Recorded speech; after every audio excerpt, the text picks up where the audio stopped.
So when I was first starting B School, I was really excited about getting it out into the world, and I went to a marketing conference to network and to meet people and to find promotional partners. And so I was really excited to tell people about the program, and I was on this escalator heading up to like the first session of the day. I was really excited, and there's this guy in front of me, and he looked at my name tag and goes, "Oh, what do you do? What are you doing here?" I started telling him about B School, this online business school for women entrepreneurs, and his face kind of went blank, and he looked at me and he's like, "Oh, that's cute. Do you expect to make money with that? Do you have a rich husband who's bankrolling you?" And I was so stunned that this guy said this right to my face. Meanwhile, the truth was that I was supporting myself in my own business for almost a decade at that point. I had already been making quite good money, and no, I did not have a rich husband. It took everything in me not to want to really deck this guy and throw him off the escalator, but it was probably one of the moments that fired me up so much, because this guy saying something so rude and so chauvinistic to me, all it did was get me more fired up to prove him and anyone out there who underestimated me completely wrong. Need motivation? Watch the top 10 with Believe Nation. Hey, it's Carmichael, and I make these videos because in my first business, I struggled to stay afloat. I quit my business partner, and the thing that kept me going was studying the stories of famous entrepreneurs and seeing how they struggled and seeing what they had to overcome and listening to their wisdom, motivation, gave me the courage, the strength, the belief to go one more day and see my business through. And in all honesty, I still need the inspiration, wisdom, motivation today for my business too. So today, let's learn from one of the best, Marie Forleo, and my take on her top 50 rules of success. Enjoy. We honestly don't think about our own mortality enough. I think death is one of those taboo kind of topics in our culture, and we don't really face it. We don't think about it. We don't talk about it enough. We don't imagine ourselves dying enough. We don't really just dive in.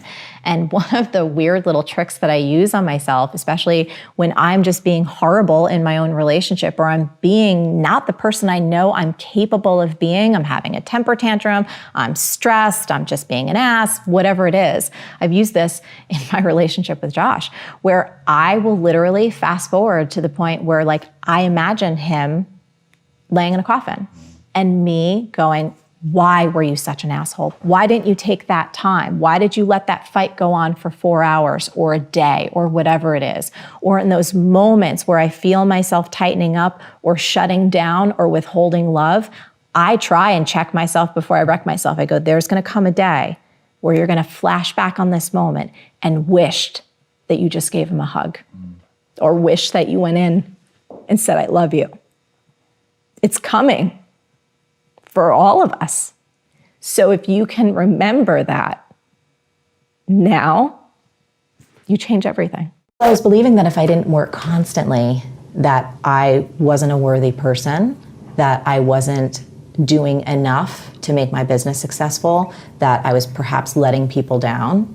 And so I had to really shift that and understand that, I come from a background, I don't come from a wealthy background. So the work ethic in my nuclear family is very strong. Like my dad owned a small business. My mom, although she stayed home with us, she was constantly doing stuff, constantly working, constantly fixing things, constantly doing things that took care of the family. So that's the kind of DNA I grew up with, was like, no, if something needs to get done, you get it done. Yeah. It's not like you sit around all day and eating bonbons and watching TV. Yeah. So that's kind of how I got there. But then I had to readjust if I actually wanted to not only have a successful business, but have a successful life. I always had a dream to have an amazing company that didn't necessarily have one home base. I'm fascinated by technology, and for me, it's about finding the right people who also believe in that same idea, that you can do great work, that you don't necessarily have to share the same physical space all the time, but that if you're united behind a vision and behind values and behind wanting to do incredible work in this world, that you can create amazing results and only see each other a couple times a year. So for us, it's really about making sure that whoever comes onto the team shares the same beliefs that we do, shares the same vision, cares about making a difference, and also is really self-motivated.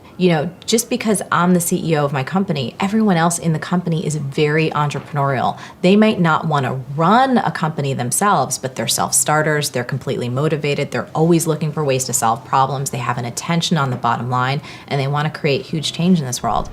Also, to make sure you're actually taking action after watching this video, I've designed a special free worksheet just for this video. The worksheet will highlight all of the lessons learned in this video, as well as pull out our 3 favorite learnings and quotes that will inspire you to actually do something. The worksheet will also give you space to write down what your key takeaways are and your specific plan of action to make sure you're getting results. If you want the worksheet designed specifically for this video, absolutely for free, there's a link in the description below. Go click on it and start building the momentum in your life and your business. I'll see you there.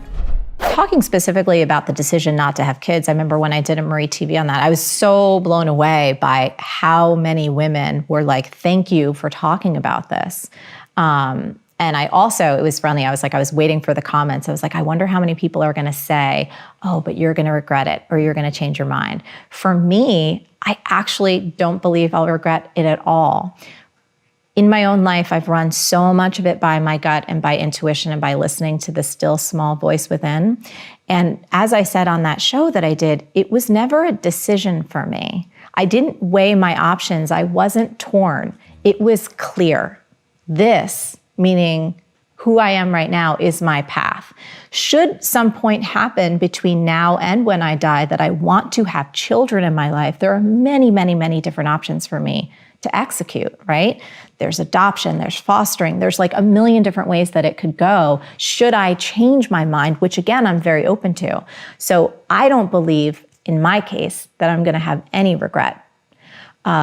I believe so strongly in how my life has unfolded, and I also have tremendous faith that it will continue to go exactly as it's meant to. And whenever my time is up, I feel really good about the ride. And then really starting to see also how much more creative and productive I was when I scaled back a little bit. And that was a really powerful realization, because I think often, and I understand this, and I think it's important to contextualize this, because at different stages of our life, and at different stages of our creative process, we need to work in different rhythms. You know, often when you're getting something off the ground, it's kind of like a rocket ship leaving the atmosphere. It takes a lot of inertia to break free from gravity, right, to get into that upper stratosphere. So there's a lot of work required in the beginning, but then you have to adjust as you move on. And I just needed to learn that lesson.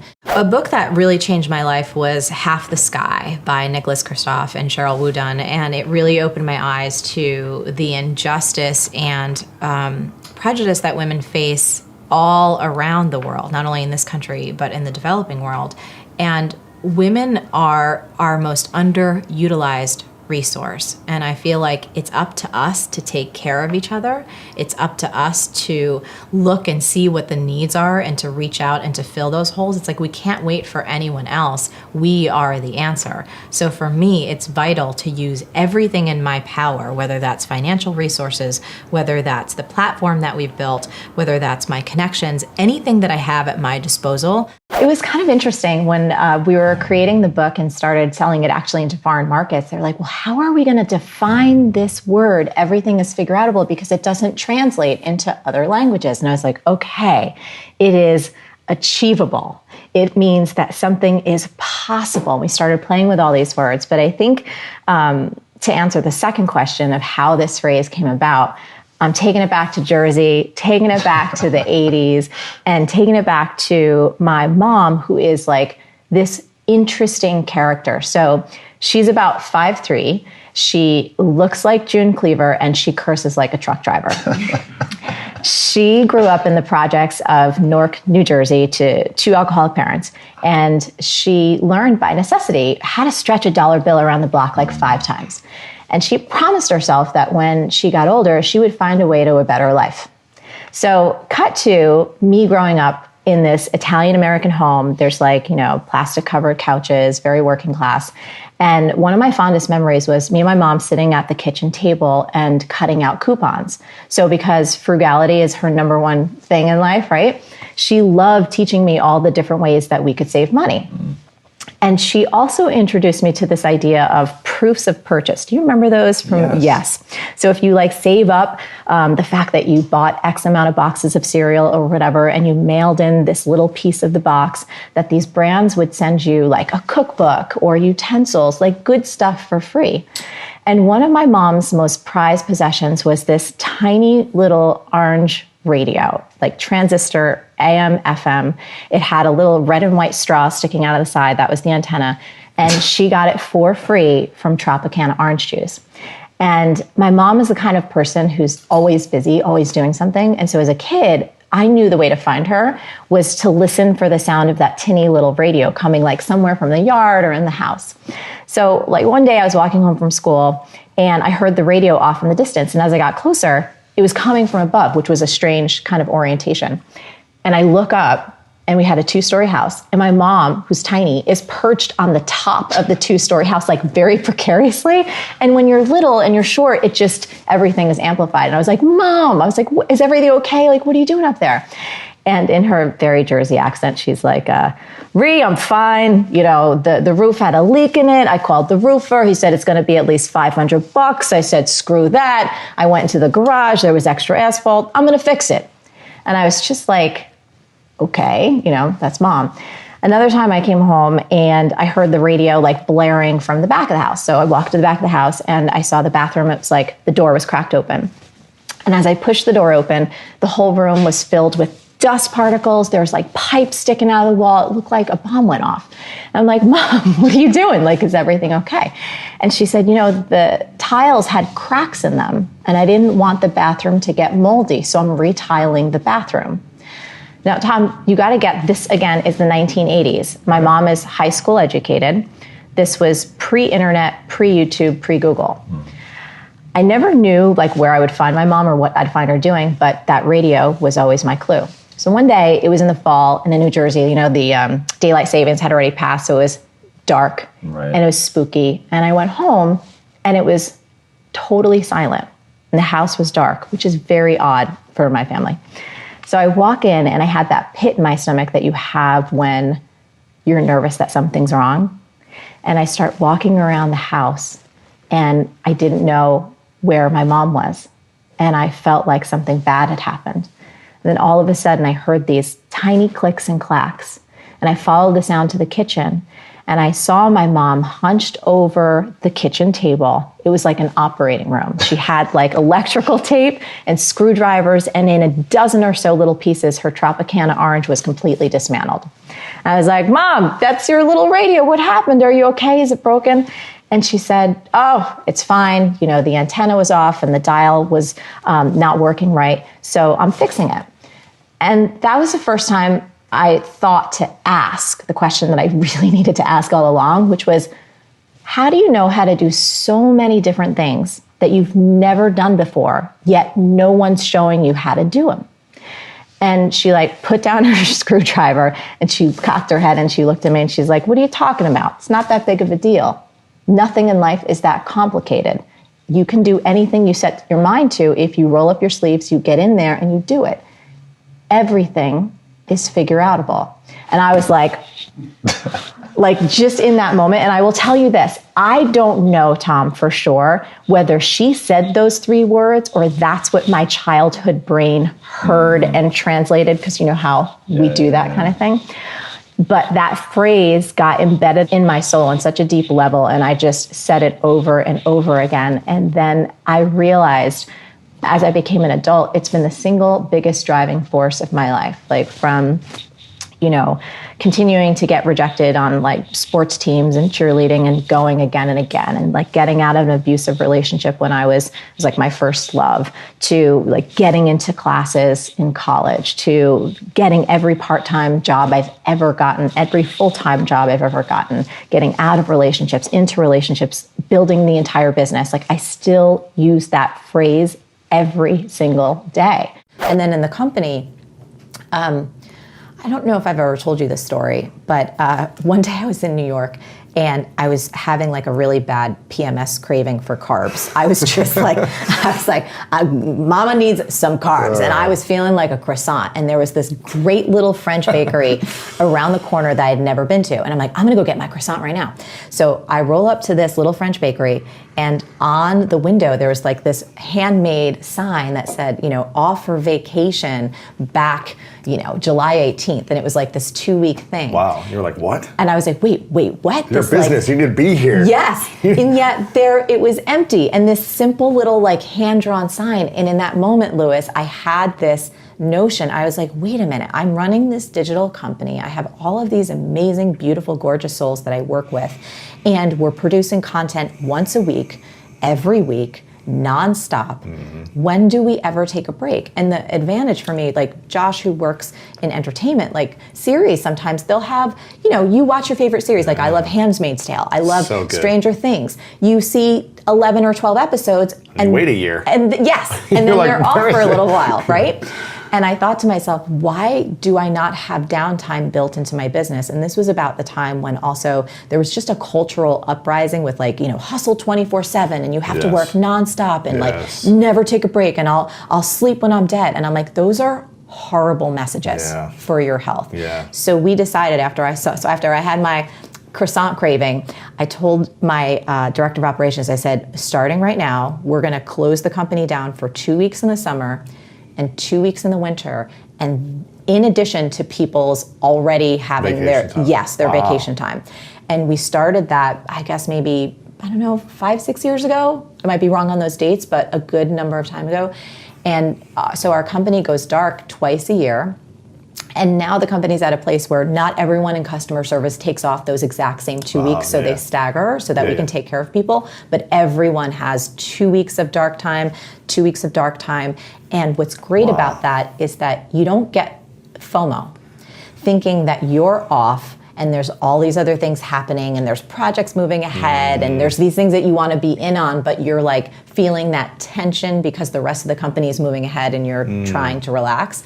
So it's been a game changer for us. Yeah, that like just devastating sense of loss. It's pretty crazy how fast that'll snap you out of some bullshit. Oh, it will snap you out of some bullshit. And it will stop you from being in a temper tantrum. And you can use that same notion. Again, some people might say this is incredibly morbid. I say it's incredibly inspiring. I say if you can use it to wake yourself up out of that slumber of staying in your temper tantrum or being pissed at your parents or pissed at your friends or pissed at someone who, again, if you can see them as an innocent doing the best that they possibly could with whatever tools and understanding and beliefs and thoughts that they had in that moment, you can find a way to transcend, to reconnect to your heart and to be that love that you really are. In the beginning, when I was first growing the business and first getting it off the ground, I was definitely, work-life balance was less of a reality because I just had to work constantly in order to keep the lights on. But now at a different stage, for me, it's really about shutting things off. And it's about recognizing that even though the world says that you should be on social media all the time, that you should be on all of these different channels, that more is better, that's actually not the truth. Bigger isn't better and more isn't better. And when it comes to work-life balance, the more that you shut down and kind of check out and give yourself time and space, you come back and you realize you actually didn't miss anything. All you missed was a lot of noise. And I think as business owners, it's vital that we stay connected to our own voice and our own intuition. And if you're constantly connected to the outside world, you can't hear your own intuition. You're so overwhelmed with the voices of the world that you lose your own inner compass. And for me, it's vital. So I actually shut off a lot. What are the things you think you're not doing well in your business? I think a lot of these have started to shift with this book project. So I tend to be a person, this comes from two places. I like to be involved in things because I'm very collaborative. Yeah. So I love to see how things are turning out and I love to like put my spin on them or at least have my input. But at the same time, that can be overbearing. I don't want folks to feel like they constantly have to run things past me. My team definitely knows I trust them. So the thing that I haven't done well in the past is delegating enough, letting go enough control. And particularly with this project, it's pushed us all so far outside of our collective comfort zones that it's been a joy to be like, you guys make the decision. Wow. You're amazing. You're intelligent. You're smart. Whatever you choose, I'm going to be happy with. Wow. Yeah. That's been good. It's hard to do to let go of that, right? It's been great. It's been good. It's been really great. Like the fact that I'm this like awake and happy and like in it right now speaks to my, you know, kind of let go and let Jesus take the wheel. And in this case, Jesus manifests as my team. It's amazing. Just let people make decisions and move on. Yes. Right? You do what you need to do and let everyone else do what they need to do. Yeah, it's the only way to sanity. When I first started writing this book, I floated the idea out to my friend who has an 8-year-old boy. We're sitting there at brunch and he's like, what are you writing your book about? And I said, everything is figure outable. He's like, I don't believe that. I was like, awesome. This is perfect. That's what I said. I was like, this is great. Tell me more. And he's like, well, we humans can't grow working wings out of our back. And I was like, you're damn right. I was like, but you know what? We can indeed fly. And he was like, oh. And he was like, but, you know, I can't get my childhood dog back. He's dead. And he died when I was 3. And I was like, this kid's intense, yeah, man. No, I like it, man. I'm like, I need bring him it. to prove my book like totally. when I get done. I said, bring it to me. We're like eating our French fries together. I'm dipping in that ketchup. I'm like, bring it, brother. And I said, you are absolutely right. I said, however, dog cloning is happening and they are working on cryogenics. So it may not be figure outable right now, but that does not preclude it from being figure outable at some point. A couple hundred years ago, we thought it would be preposterous to be on the moon walking, right? If you said that, and yet we did it. So there are many things that perhaps we have not put our attention on quite yet to figure out, but doesn't mean it's not possible. So after my amazing talk with my 8-year-old friend at brunch, I created 3 rules to help all of us have a mental container so we can do less kind of devil's advocate and more just use this friggin' idea to help yourself and others. Like, could we just focus there? Please. So rule number 1, all problems or dreams are figure outable. Rule number 2, if a problem isn't figure outable, it's not a problem, it's a fact of life, i.e. death, gravity, laws of nature. Now, we can play around in there for a minute, but you don't even have to, right? If we could change those. Rule number 3, you may not care enough to solve this particular problem or reach that particular dream, and that's okay. Don't beat yourself up. Go find something that you're so friggin' passionate about that you can't help yourself, but just attack it, and then go back to rule 1. And those 3 simple rules create a fun mental container within which you can play, and then just go and start having fun with making your life immeasurably better. One of the new things that we're doing, which I'm so thrilled about, having a digital company often feels like you're on 24/7. Social media is a very 24/7 kind of animal, and our business, technically, you can have customers all the time. So one of the things that we're changing is in December, we're shutting the entire company down for 2 weeks. No newsletters, nobody's on email, nobody's on anything. And so for me, it's vital that when you love your work so much and in this new digital space, it's easy to become a workaholic. It's easy to always be on, and it's easy to start letting other parts of your life start to take the back burner. And I want to take a stand for every woman that works with me, that she creates space. She creates space to get re-inspired. She has huge chunks of time for her family, for other things she's interested in, to go out into the world and to make change in different ways that perhaps aren't even related to our company. What will you regret if it's 2030, we're doing this again, sitting here, and you're like, I'm really upset at myself because I didn't do this in my personal life, in my business, my health, my family, the world? Yes. I would say the only thing I could foresee at this moment not regretting is not continuing to take that quality time with people I love. That would be the thing that if for whatever reason I started making justifications right. to well, change. This opportunity is so amazing, so I gotta go here and correct. do this. That would be the only thing, to be super Really? transparent with you. Yeah, because looking back on these past 10 years, the quality time with people that I love is everything. And I know this so viscerally in my body, is that we're not gonna be here forever. And we never know when the people that we love gone. And so for me, there is nothing more important than maintaining and enriching and deepening those personal like friend relationships, Josh, my family, like making sure that I show up as fully as possible and not letting anything take me off track from that. Yeah. Because it's, you know, having not had money and, you know, starting with like tons of debt and building everything from the ground up and now being in a different position, it's like I can see so clearly the success on an exterior level, like that's amazing and I'm grateful for it, but nothing can make up for not having a sense of love in your life and not having people that you care about and that you're invested in. So there's nothing that I could strive for or reach for that's going to be more important than this. I think one of the biggest ways that all of us can hold ourselves back is listening to that nasty little lie inside our head that says, I'm not ready yet. I don't have enough experience. I don't have enough credentials. Who am I to do X, Y, or Z? And then we just delay. And before you know it, months, if not years have gone by and we haven't made any real progress.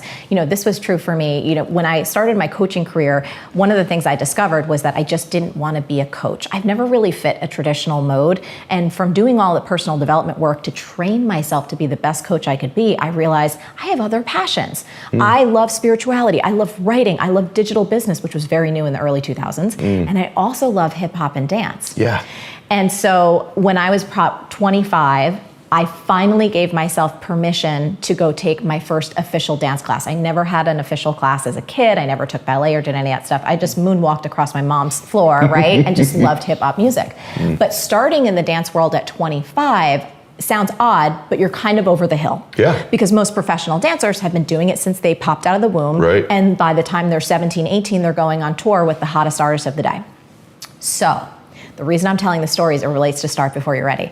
So I'd finally gotten up the gumption to go start taking classes. My teachers told me, they're like, you're pretty good. You should try and teach. And by the way, this was in a gym environment. So Crunch Fitness in New York City, that's where I was taking classes because I could afford it. Okay. And I started becoming a substitute hip hop dance teacher. And again, I didn't know what the hell I was doing. I just felt like I was out of place, but here's what happened. That's crazy. One of my first dance classes that I ever taught solo, when I got done with it, this woman walked up to me and I was still sweating. I was trying to catch my breath and she said, you're really good. I was like, thank you, that's amazing. She said, you know, I work for MTV and we're looking for a choreographer / producer. I think you should come in and meet my boss. Now, Ed, in that moment, I was so green in the dance world. I didn't know what the hell I was doing. So my brain was going, I'm not ready for this. Yes. Why couldn't this opportunity come 2 or 3 or 4 years later when I know what the hell I'm doing? I'm better prepared. I could actually show up and maybe even land this gig. But here's what I realized.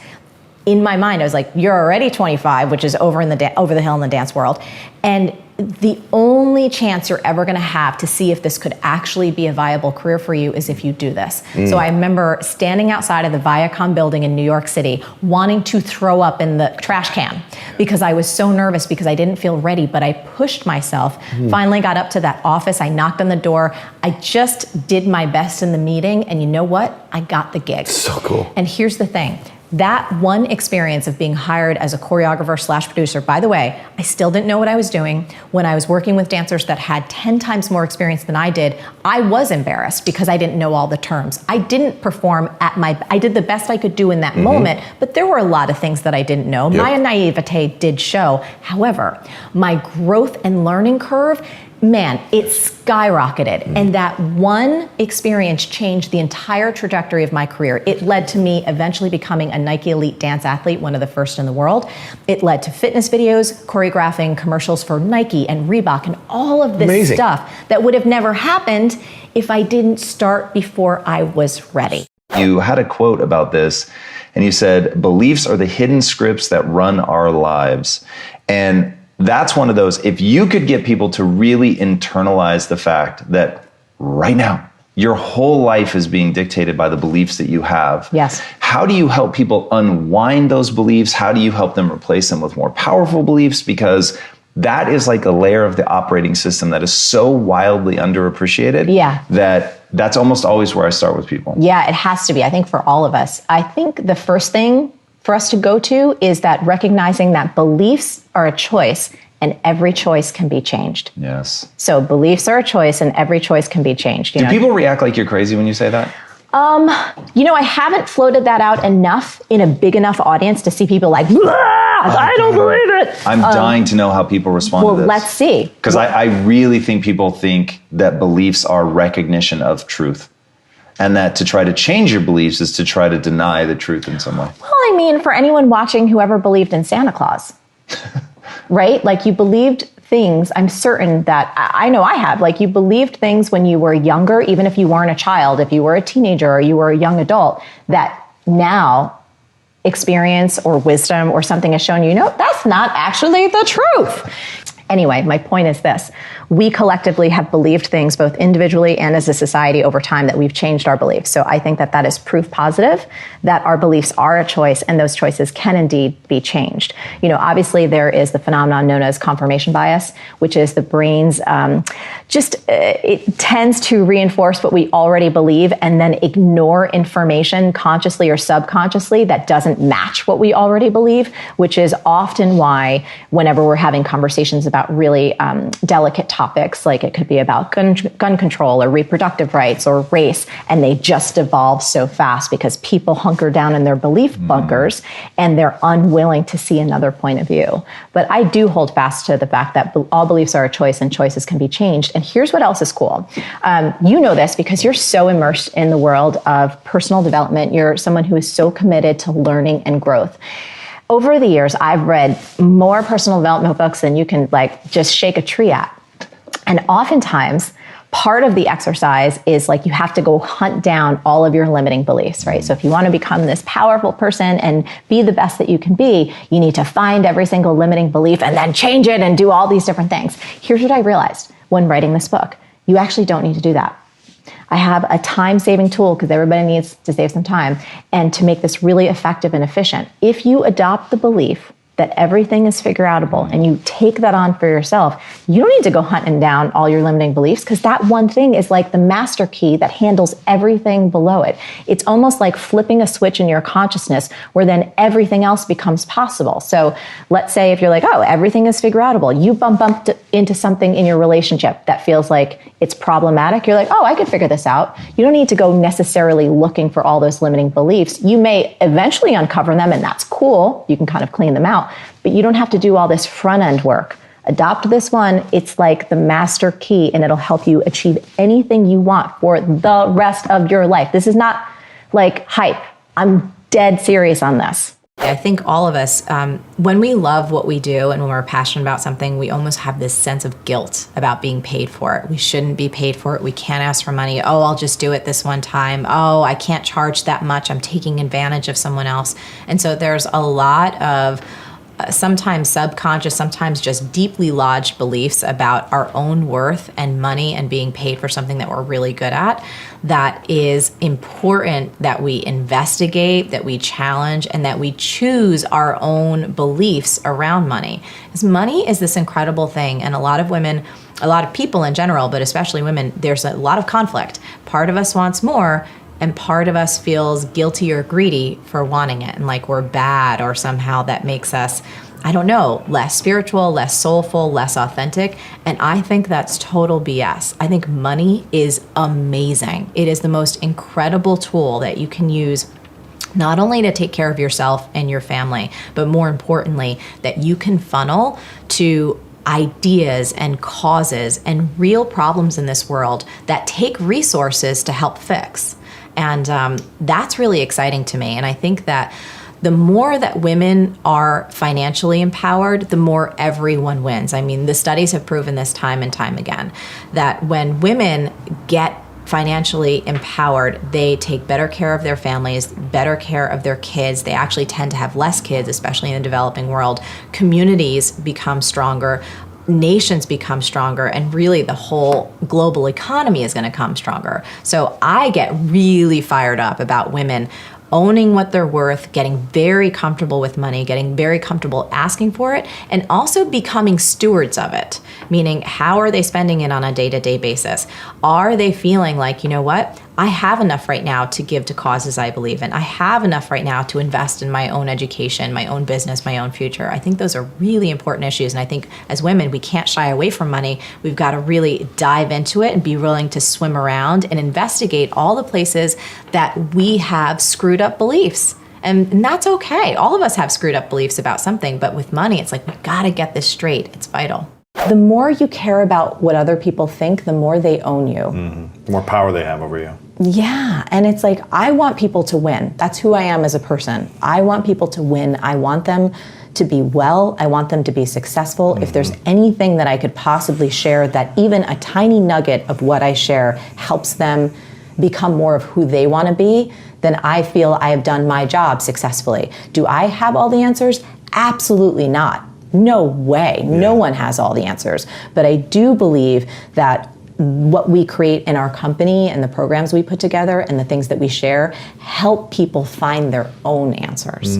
So I don't care. Yeah. I really don't care, because if someone is going to take the time to either make that comment or that judgment, my perspective would be that there's something in their own life that's not working that puts them in that position of feeling a sense of pain or feeling like they have to judge someone else to justify what's happening in their own life. Yeah. I just don't think that gets any of us anywhere. So many of us, we want to do our best. So we have high standards, and all of those things are wonderful. But there is a distinction between having high standards and performing at your best and suffering from perfectionism, which in the extreme can actually be deadly. So there's some research out there, and this is sad, but it's important to know. When they started talking to folks who had a relative who recently took their own life, they discovered that in over 50% of the cases, without prompting, the relatives described that person who's no longer here as being a perfectionist. Wow. They could never meet their own standards. They never felt like they were So good true. enough. Yes. And when that roots in on a deep level, you can understand how someone could feel that depressed and feel that lost and feel like nothing they ever do could ever match up. So it's a real thing. And for me, I have strains of that, and I'm so happy, age and experience, you kind of see the world in a different light. But the thing that's helped me the most, and what we focus on in the book, is this idea of focusing on progress, not perfection. When that's your metric for success, did I learn something today? Did I make an inch of progress, even if it doesn't look like progress? So there's actually a great graph in the book. Yes. I'll see if I can describe it here. Yeah, I love this. So people imagine that progress kind of looks like this. You start out here and you're just new at something, and then you inch up and inch up and inch up and inch up and inch up and inch up, and it's almost like this straight line to get to your goal. When in reality, progress kind of looks like this. You start here as a neophyte, and then you maybe inch up, and then you take 5 steps back, and then you go way down, and then you swirl around, and you go up and down, and it's just this incredibly squiggly line where there are setbacks. Yes. You absolutely feel like maybe you've taken 10 steps back, Yes. but that's still progress. So true. So when we're focusing on progress, not perfection, it's a really great way to keep your action in perspective and to keep moving forward, because perfectionism really just keeps people spinning their wheels. Yeah. We live in such a sedentary culture, right? Where we're spending 8, 10, sometimes 12 hours a day sitting, staring at our screens. So we're living from the neck up, and many of us have lost touch with the wisdom and the intelligence that exists in our physical bodies because simply we're not moving enough. And as someone who's been a Nike athlete, fitness is a big part of my life, movement is a huge part of my life, I see very clearly when I am moving consistently, I have access. It's like a channel opens up where there is so much intelligence and so much insight that has not to do with my logical, reasonable brain. It has to do with another plane. And when I don't, I get up here and it all gets twisted and then I'm unclear. So if you are facing an opportunity, a possibility to say yes to a job, a speaking engagement, a date, who knows, it could be any realm of life, and you're not sure whether you should move ahead with it, here's what you need to do. Get to a place where you're quiet, nothing's around, make sure that there's no technology, and I would invite people to close their eyes while they do this. So ask yourself, does the idea of moving ahead with this, of saying yes to this, is make me feel expansive or contracted. In the nanosecond after you ask yourself that question, your body will have a physical response. So let's walk through what expansive. Everyone who's listening and watching right now, do this with us. Yes. Yeah. So expansive, and I'll just give some possibilities, but yours might show up differently. So expansive may actually be as though your shoulders are relaxing and your chest is opening up. Expansive may feel like even your physical body is moving ahead in space. Expansive may feel like a twinge or a tingle of excitement or joy or anticipation, even if the notion of this feels intimidating to you or like something you've never done before. There is a lightness, a moving forward, a ever so subtle, visceral yes, whether it shows up in word form or merely through the movement of your body. That's expansive. Now, let's look at the flip side. If you ask yourself this question, does the idea of saying yes to this make me feel expansive or contracted? And in the nanosecond after you ask that question, you find a pit in your stomach or a sense of dread, or your shoulders kind of hunching forward, or even your body just shaking back in space, or your head saying no. That's your intuition trying to save your butt and tell you, don't move ahead with this. And here's why this is so important, Jay. Because often when we're faced with an opportunity that our ego thinks we should move ahead with, right? Either there's a significant amount of money on the line, or some type of opportunity that we feel will give us an edge, something beyond the competition, or put us on a level that we're playing in a field that we're like, yeah, now we've really made it. And it looks good on paper, but something inside is like not right. That's when we need to listen to this most and use this test, because I don't know if you've experienced this. When you override those little feelings of dread, even though everything looks so cool on paper, that's when we get ourselves into trouble and get off track. Why do we stop doing the things that we all know are good for us, especially when we've been able to make the time before? It's a head scratcher, am I right? Now, obviously, it makes no logical sense, right? But then again, we know that we human beings are not logical creatures. We are emotional and often irrational when it comes to our behavior. Now, the truth is there are a gajillion different reasons why many of us stop doing the things that we know are good for us. Some people just get bored, right? Some people rebel against any kind of structure or authority, even if it's themselves. And some people get off track, like if their schedule changes or they travel or somebody gets sick or something like that. Now, as a coach, I'm usually not a big fan of why questions. First, because in this format, I can't talk with you. I can't get to the root of your specific situation by asking you more questions. But more broadly, why questions can sometimes encourage a little bit of navel gazing, right? And they can easily spiral into beating yourself up, thinking that you suck, or that you're just not built to be consistent and disciplined, all of which is not true. So I think a better, smarter, and more helpful question is, how can I be more consistent in doing the things that I know make me feel good? Or how can I set myself up to win the vast majority of time? Now, those questions are questions that we can tackle. Plus, how questions really aim your brain towards the solution, right? Rather than the problem. That's our everything is figure outable philosophy in action. But before we talk about the how, I do want to make something very, very clear. April, my love, you are not bad and you are not weak for falling off the wagon of being consistent. Virtually everybody I know does stuff like this, including me. That's because we are human, right? We have this vision sometimes of these perfect meditators who meditate twice a day, every day, and never ever miss. Or we hear about people like Jerry Seinfeld who write a big X on his calendar every day he writes a joke and that he never breaks his streak. But guess what? Even Jerry Seinfeld doesn't do this.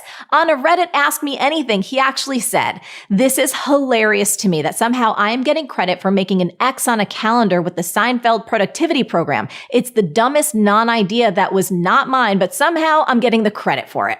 Point here is, you do not have to strive to be this perfect person who does something every single day for the rest of your life, unless that kind of thing really just floats your boat. Now, that said, there are some systems that you can easily put in place to make it easier for yourself to be more consistent on a consistent basis, and some behavioral science that can really give you an edge. Step number 1 is choose one practice or habit, not 17, right? So I love that you mentioned all the kind of things that we like to do in our morning practices. So journaling, exercising, all kinds of things like that. And behavioral science tells us that if you want to be successful in terms of forming a new habit, it is best to focus on one habit, not 5, not 10, and definitely not 27. So I'd encourage you to ask yourself, out of everything that you could do that feels good, which one habit or one practice is going to give you the most bang for the buck, given what you want to experience at this stage and season of your life? So is it riding your bike for those 20 minutes in the morning, or is it something else? Take a look inside and then choose one. The average human lifespan is absurdly, insultingly brief. Assuming you live to be about 80, you have just over 4,000 weeks. Oh, I mean, did that hit you in the gut like it hit me? 4,000 weeks. I don't know about you, but to me, that does not seem like a very long time at all. Now, assuming that the vast majority of people watching the show right now are like you, meaning you are not an infant, that means you've already blown through quite a big chunk of your 4,000 week allotment. That is a sobering wake-up call. Am I right? And you know, I think many of us have been experiencing what I call the great reassessment. I mean, we're still in this global pandemic, right? Our entire lives have been turned upside down, and many of us do not want to go back to the breakneck pace of the before times. In fact, I think a lot of folks are reassessing their lives and asking themselves some very important questions like, how do I want to spend my time differently moving forward? I mean, do I really want to be on my phone for hours a day, looking at social media, people trying to convince you how great they are? Do I really want to keep working these punishing 10 to 12-hour days, staring at a computer screen as though I'm going to get some grand first prize hustle trophy at the end?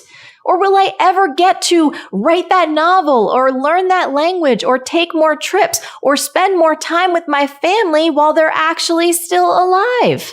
I gotta say, from my perspective, the Great Reassessment is actually this magical window of opportunity to make some long overdue changes. So with that in mind, I'm really curious. Where are you in terms of the Great Reassessment? Has this been on your mind lately and in your heart lately? And more specifically, when you think about this notion that on average, in total, you get about 4,000 weeks to live, and you've likely already lived a significant portion of that, what specifically do you want to do with the time you've got left? I mean, are there some important dreams and goals that you really want to prioritize? Or are there some unhealthy patterns and habits or even projects or relationships that no longer deserve your time or your energy? Now, I don't want you to just think about all this, right? I don't want you to keep this in your head. I want you to actually write your answers down in the comments below, because writing it down is a part of what helps you make anything real. Because guess what? Whether you've got 2,000 or 200 weeks left, I'm here to challenge you to be courageous and intentional about how you use that remaining time. So here is your 3-part question for this week. Question number 1. What's the one thing that you're doing right now? Not because it's true to your heart, but because you feel it's expected of you. I mean, maybe you're doing something out of habit or obligation, but secretly you know that it's time to move on. So that's question number 1. Question number 2 is, what's one courageous change you want to make to be more true to yourself in terms of how you spend your time?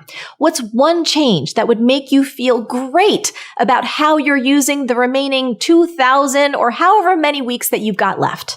And then question number 3 is, what's one action step you can take right now to start making that change happen? So do you need to make a phone call? Do you need to have a conversation? Is it something else like signing up for a class or booking a trip? Doesn't matter what it is, but I want you to write it down, make it clear, specific, and actionable. When I was first training in terms of wanting to be a coach and becoming a coach, it was so much in terms of personal development work, and it was awesome. I loved working with clients. I was like 23, 24 years old.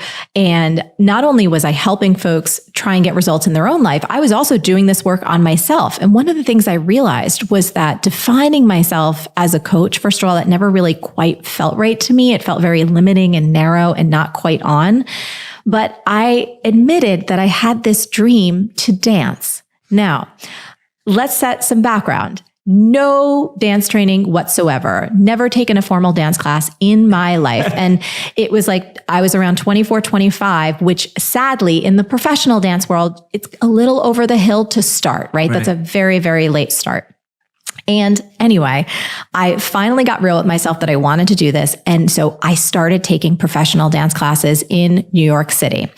And it was amazing. I found myself coming alive. And this was great. And so I was taking class at Crunch Fitness, and my teachers were like, "You're actually really good." And I remember, Jay, I was literally like, "Are you talking about me?" I was like, wait, like, I don't have any technique. They're like, no, you should really consider start teaching. And I was yeah. Wow. Which, given the fact that previous to that, I had, failed on Wall Street, I had failed in the magazine industry, I had all these failures, and I was keeping myself alive, quite frankly, because I wasn't earning a lot of money as a coach by bartending and waiting tables. So the fact that someone thought I was good at something was that just little grain of like, oh, you are kind of good at something. It was great.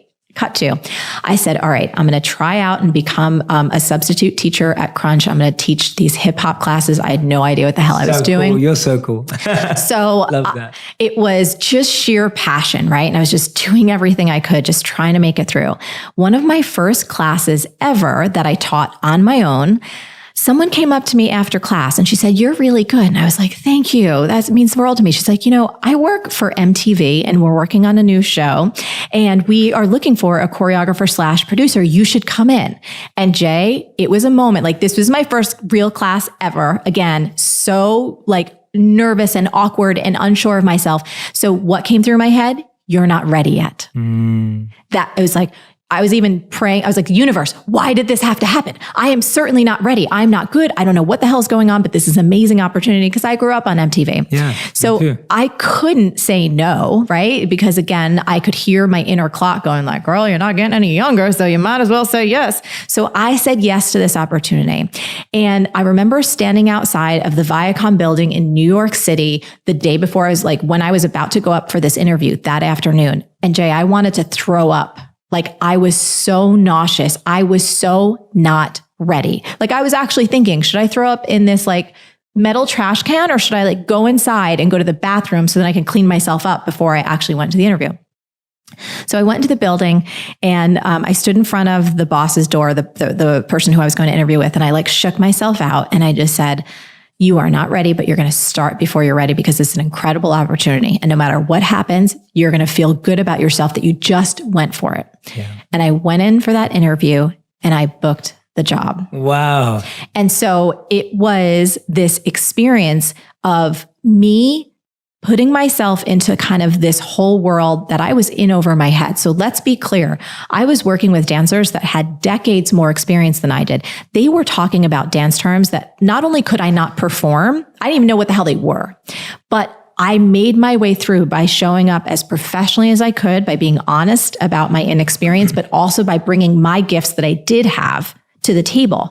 And that one opportunity, dancing and choreographing and producing for MTV, that led to fitness videos. That led to this increased learning curve where I got to learn basically 3 to 4 years worth of experience in 3 months, which eventually led to me choreographing commercials for Reebok and then eventually becoming one of the world's first Nike elite dance athletes, all because I was willing to start before I was ready.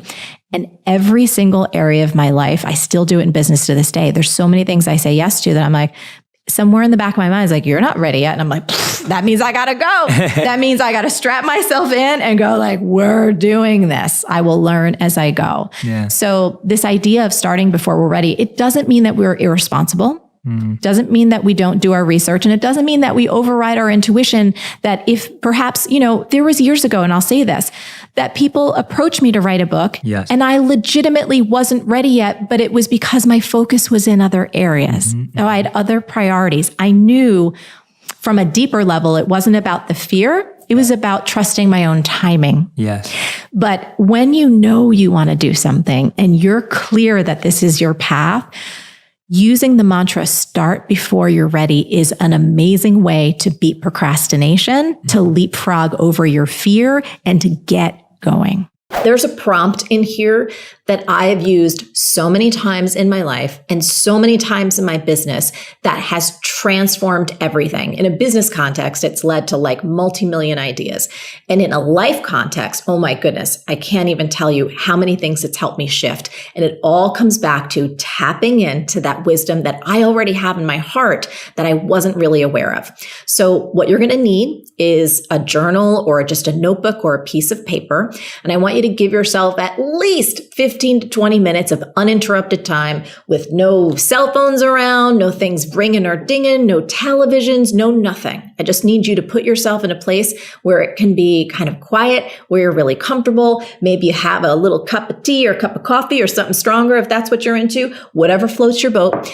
And you're going to use this sentence stem to start to unearth what Ellen might really want to focus on in this next chapter of her life. So the sentence stem goes like this: wouldn't it be cool if ...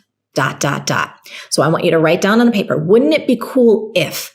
And then whatever springs up in your mind and your heart, I just want you to write it down. So wouldn't it be cool if I lived in Hawaii? Wouldn't it be cool if I could solve world hunger? Wouldn't it be cool if I had platinum blonde hair? I don't know. I'm just making stuff up off the top of my head. But what this exercise does is it starts activating your imagination. It starts dusting off that ability you have to dream that I suspect may have been put on the back burner for so many years because you've been focused on so many other people, because you're so responsible and you're so loving and you're such a good person. But now, my friend Ellen, now is the time for you to rediscover what's in your heart and what would really be cool for you to focus on in this next chapter. And I promise you, if you play with this prompt, wouldn't it be cool if, and you let yourself dream without editing, without squashing something down because you feel like, oh, that's impossible, that could never happen. No, we don't do that in brainstorming. We let everything down on the page. I promise you, you will start to unearth something that's going to make you go, oh, that feels amazing. Could I really do that? Could I really be that? Could I really pursue that? And you're going to get like little tinglies. Arms will stand, the arm hair will stand up, all that kind of good stuff. But it will only happen if you give yourself this ability to play with this prompt and do it until you can't write anymore. My question: how can I go about projecting myself as a writer first and a teacher second? What business steps can I take to make this transformation? Thank you for all you do, Christina. All right, so Christina, we got some good answers for you today. There's actually 3 very simple, very effective things that you can do right now to make that transformation and make it happen fast. The first one is speak it. So words have tremendous power. All you got to do next time you find yourself at a cocktail party, just say you're a writer first. So anytime you introduce yourself, talk about writing, talk about your books, talk about everything else before you start saying you're a teacher, and that's going to make a huge difference. So what we like to say is just do it. Just do it. Just do it, Christina. Number two, you want to write it. So all language that goes out into the world, think about this. What does your email signature say? What does your business card say? What about any social media profiles? The very first thing that you should have is ding, ding, ding, writer. So if you don't have writer as the first thing listed on all of your written paraphernalia, go and make that change right now. I'll wait. Do it? Did you just do it? Okay, good. Number 3, and this is the most important one of all, is be it. You have to write as much as you can. So if you don't have a blog, I would highly suggest you start blogging. Perhaps journaling will be more your thing, but just really be the writer that you actually are. And it becomes pretty simple. If you're doing something habitually, you're writing every day, you're putting out blog posts, you're publishing more books, naturally it's going to be the first thing that pops out of your mouth. Many of the times, what stops us all from figuring something out is we're afraid, right? We're afraid maybe we won't be able to do it, or we're just afraid of the area that we need to walk into in order to figure it out. And then people often have asked me, well, how do I know the difference between healthy fear that would be very good for me to move through versus my intuition or a gut instinct or a hunch going, no, that's actually going to be a show, right? Or that's just going to be, it's something you should not do. And that's a really important question. Here's what's awesome. You don't need to go asking other people for the answer. You have all of the wisdom you need inside of you. Once I got back from the Everything is Figure Outable tour in the fall, I immediately started cranking on this idea for a program that would help people transform their entire relationship with time. I had this Google Doc with 50 pages of notes and ideas. Then, of course, the pandemic hit in 2020 and everything in my world got put on ice. So cut to the fall, and as many of you guys know, I learned I had to have this urgent hysterectomy. And then after I recovered, I was like, oh my goodness, now I know I really need to create Time Genius now. But then I wondered to myself, is this just me who feels like I am done with these crazy, unrealistic expectations in terms of all the stuff that we're supposed to be doing all the time? Am I the only one who feels like this 24/7 hustle culture is not only dumb, but totally dangerous?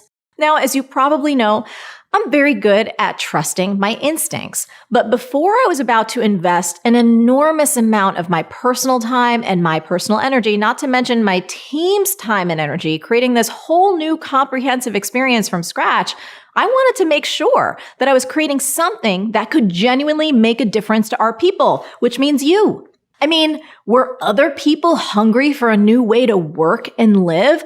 Was everybody as disillusioned with the culture of busyness as I was? So we sent out this survey to find out. So I asked, what's your single biggest struggle when it comes to productivity and getting things done? And then I asked this, if you could ask me any question about this topic, what would you ask? Now check this out. In the first 3 days, we had over 7,000 incredible responses. I spent days and days and days reading through all the answers. And honestly, what people shared brought me to tears. It became crystal clear right away that this wasn't just me, right? There are literally thousands of you that are feeling like all this overwhelm and this busyness and this pressure is not only exhausting, but it's unsustainable. Now, once we got that survey back, that's when I knew, right? That was my 100%. This is what I'm going to do. I am so clear. So the next step was for me to fully commit to the number one thing that I wanted to focus on for the rest of the year. And as I teach in Time Genius, clarity is key to accomplishing any big dream because it allows you to blissfully ignore the endless new opportunities that are going to keep coming your way. I think it's so important. And honestly, the place that we've all been, right, for the last 18 months, and we don't know how much longer until as a global society, we can get the pandemic behind us. We don't know where we're at with that. And for me, having a joyful life, it's like we work so hard. Everyone listening right now, they work so hard to take care of their families, to take care of themselves, to try and do their best by their community and all the people that they have responsibilities towards. And sometimes I've experienced this where it's like, you're exhausted. You're burnt out. You just feel like I've got nothing else to give. And I'm like, this is not how we're designed to live. There's like, what's the point? Do you know what I mean? Of working so hard, even if you're making great money or you're making an impact. If you yourself aren't happy and joyful, if you're not having a good time along the way, it's all for naught. Again, I get really obsessed with those end of life studies.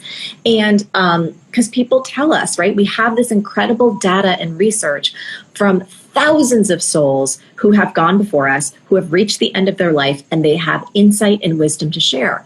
And almost all of them said, I think it was maybe like the third or fourth regret, this is Bronnie Ware's The 5 Regrets of the Dying, the top 5 regrets of the dying. Almost all of them said, I wished I allowed myself to be happier. I wished I allowed myself to be happier. And when you really stop and think about that, and I'm paraphrasing a little, they might have not gotten the words perfectly right, but that was the essence of it. I allowed myself to be happier. And Evan, I don't know, have you experienced this? Have you ever gone through periods in life where you put your head down and you worked really hard and maybe you stressed out and you're like, whew, gosh, that was done, but it wasn't that enjoyable. I mean, I certainly have, Yeah, for sure. tortured myself. I just was so tight and so constricted. And I realized, I'm like, all of these different little seasons of my life, when you string them together, are my life. So if I don't train myself to bring joy to as many moments as possible, it's not always going to happen. And there's some really crappy, hard things that happen in all of our lives. So this is not about being no toxic positivity. This is not about being unrealistic. But there's many times throughout my day where I'm like, I could be enjoying myself a lot more, right? Like if I'm working on something, I can bring that party to whatever I'm doing. And oftentimes, especially when there's those tedious tasks that we all have to do, whether it's emptying your dishwasher, doing the laundry, pipe breaks, right? And you have to clean something up. These are the things that all of us go through. Your car breaks down, something unexpected happens, and you're like, oh my goodness. You can either go handle that from a place of being just angry and upset and complaining and beating yourself or the world up. Why is it like this? Or I've decided, I'm like, as much as humanly possible, I want to bring the party, which means I'm going to turn on some music. I'm going to laugh at myself. I'm going to laugh at life because stuff happens that you don't expect. And it can either be a show or it can be like, you know what? This is life. So I might as well have a good time with it. And I think one of the experiences of being a time genius is to also prioritize what brings you joy. So is it laying in the grass and staring at the clouds? Is it allowing yourself some non-guilty time on the couch to watch your favorite Netflix show? Is it being with your dog or with your kids or cooking a meal or just reading a great novel? I think that we did research with our audience, Evan, and we have responses from, I think at this point, it's over 15,000 folks about how they feel about their time.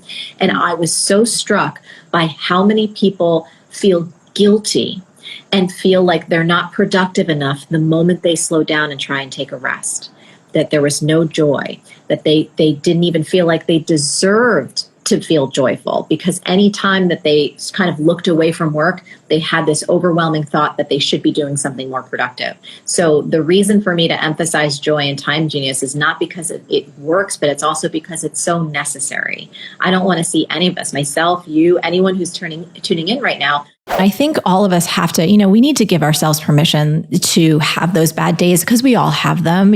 People often ask me, they're like, you seem so confident all the time and you seem like you have everything together. And I'm like, well, you don't see me when I'm struggling. Like, I'm like on the phone with a friend going like, I don't know if this is any good, or I don't know if X, Y, and Z is working, or, kind of those things that we just do in private, quite frankly. Mm-hmm. So I think knowing that all of us have bad days and you can be like, oh, this is the worst. But to answer your question, I think it's understanding that we have the power to assign any situation either an empowering meaning or a disempowering meaning. Mm-hmm. So let's take a really simple example, right? So we're not going to get too heavy. We're going to do it just right on the surface because sometimes that's easier to see, like the juice example. Totally. So let's say I am a first-time writer and I've sent out my manuscript and I got rejected again.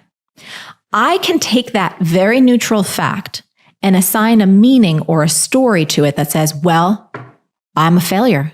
No one likes my shit, and I should just give up and I should stop being a writer clearly because here's another rejection letter. So that is what I would categorize as a disempowering meaning. You're not going to feel good. You're probably not going to take a productive, effective action from that state of mind. And you may not ever reach your ultimate dream of being perhaps a published writer.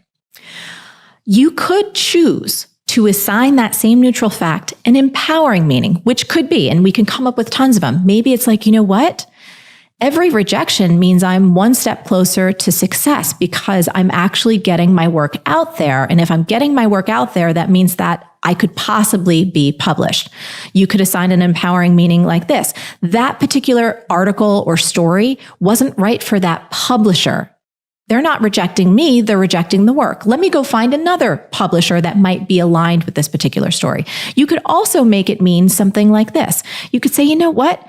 I remember that J.K. Rowling got rejected 12 times, and I think Stephen King's Carrie got rejected like 30 times. I just need to keep going and build up even more rejections. And this isn't about being Pollyanna. It's understanding the power that we have of perception and our ability to assign a meaning to any fact that presents itself to us. And I think there's something interesting. There's this great quote: life is 10% what happens to me and 90% how I react to it. Chuck Swindoll, right? Pastor.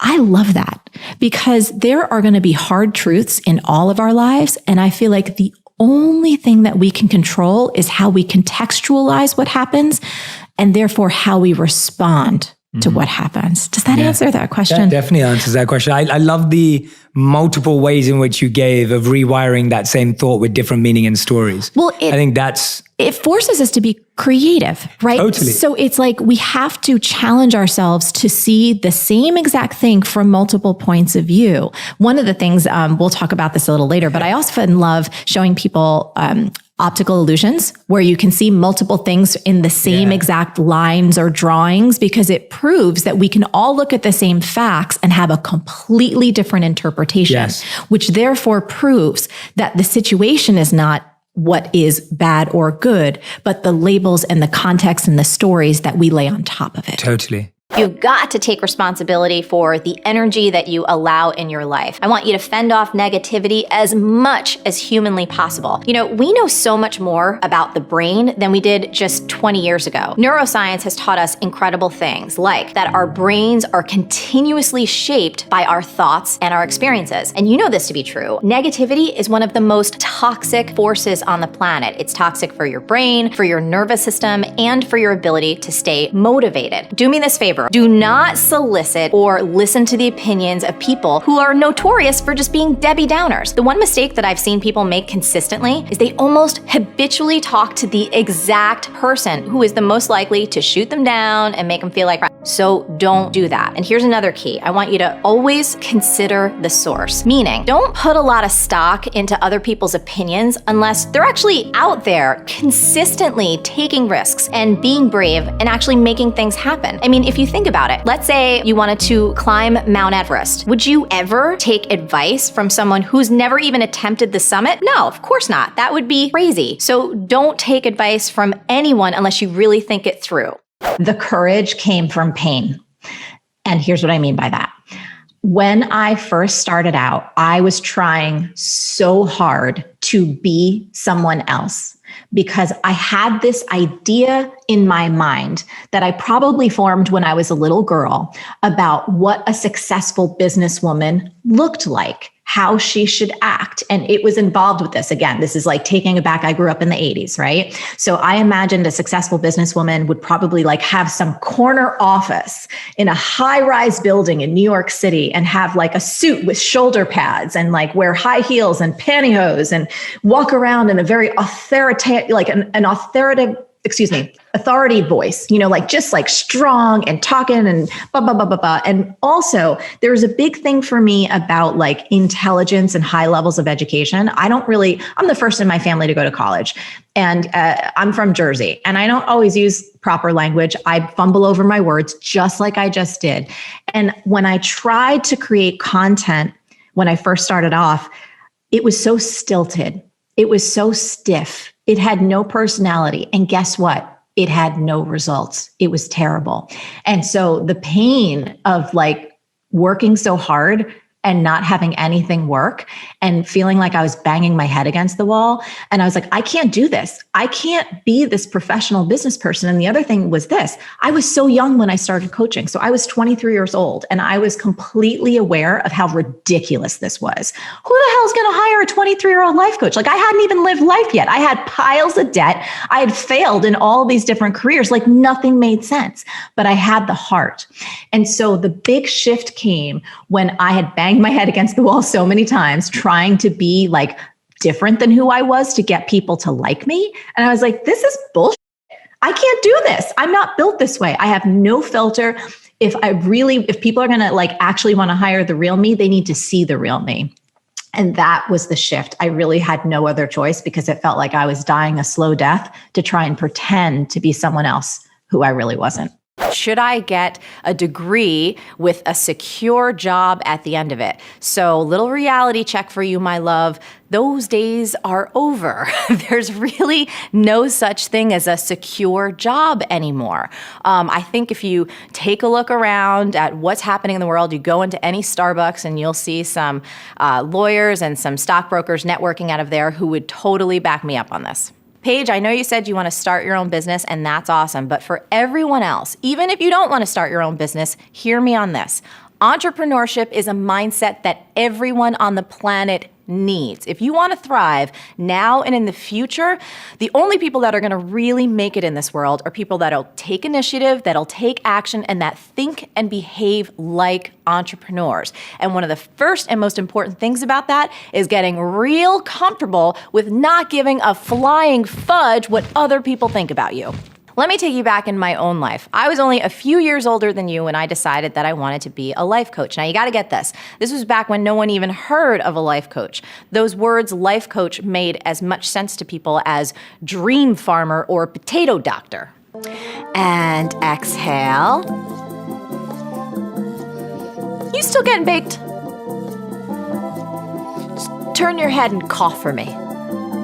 Plus, I was 23 years old. I mean, who in their right mind would hire a 23-year-old life coach? Even I was rolling my eyes at myself.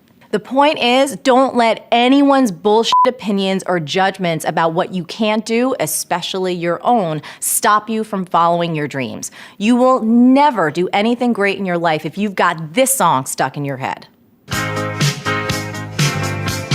Judging eyes, they're judging you. They judge your every move. Hey, judging eyes, they're judging you. Judging eyes, they're judging you, judging you, judging you, judging you.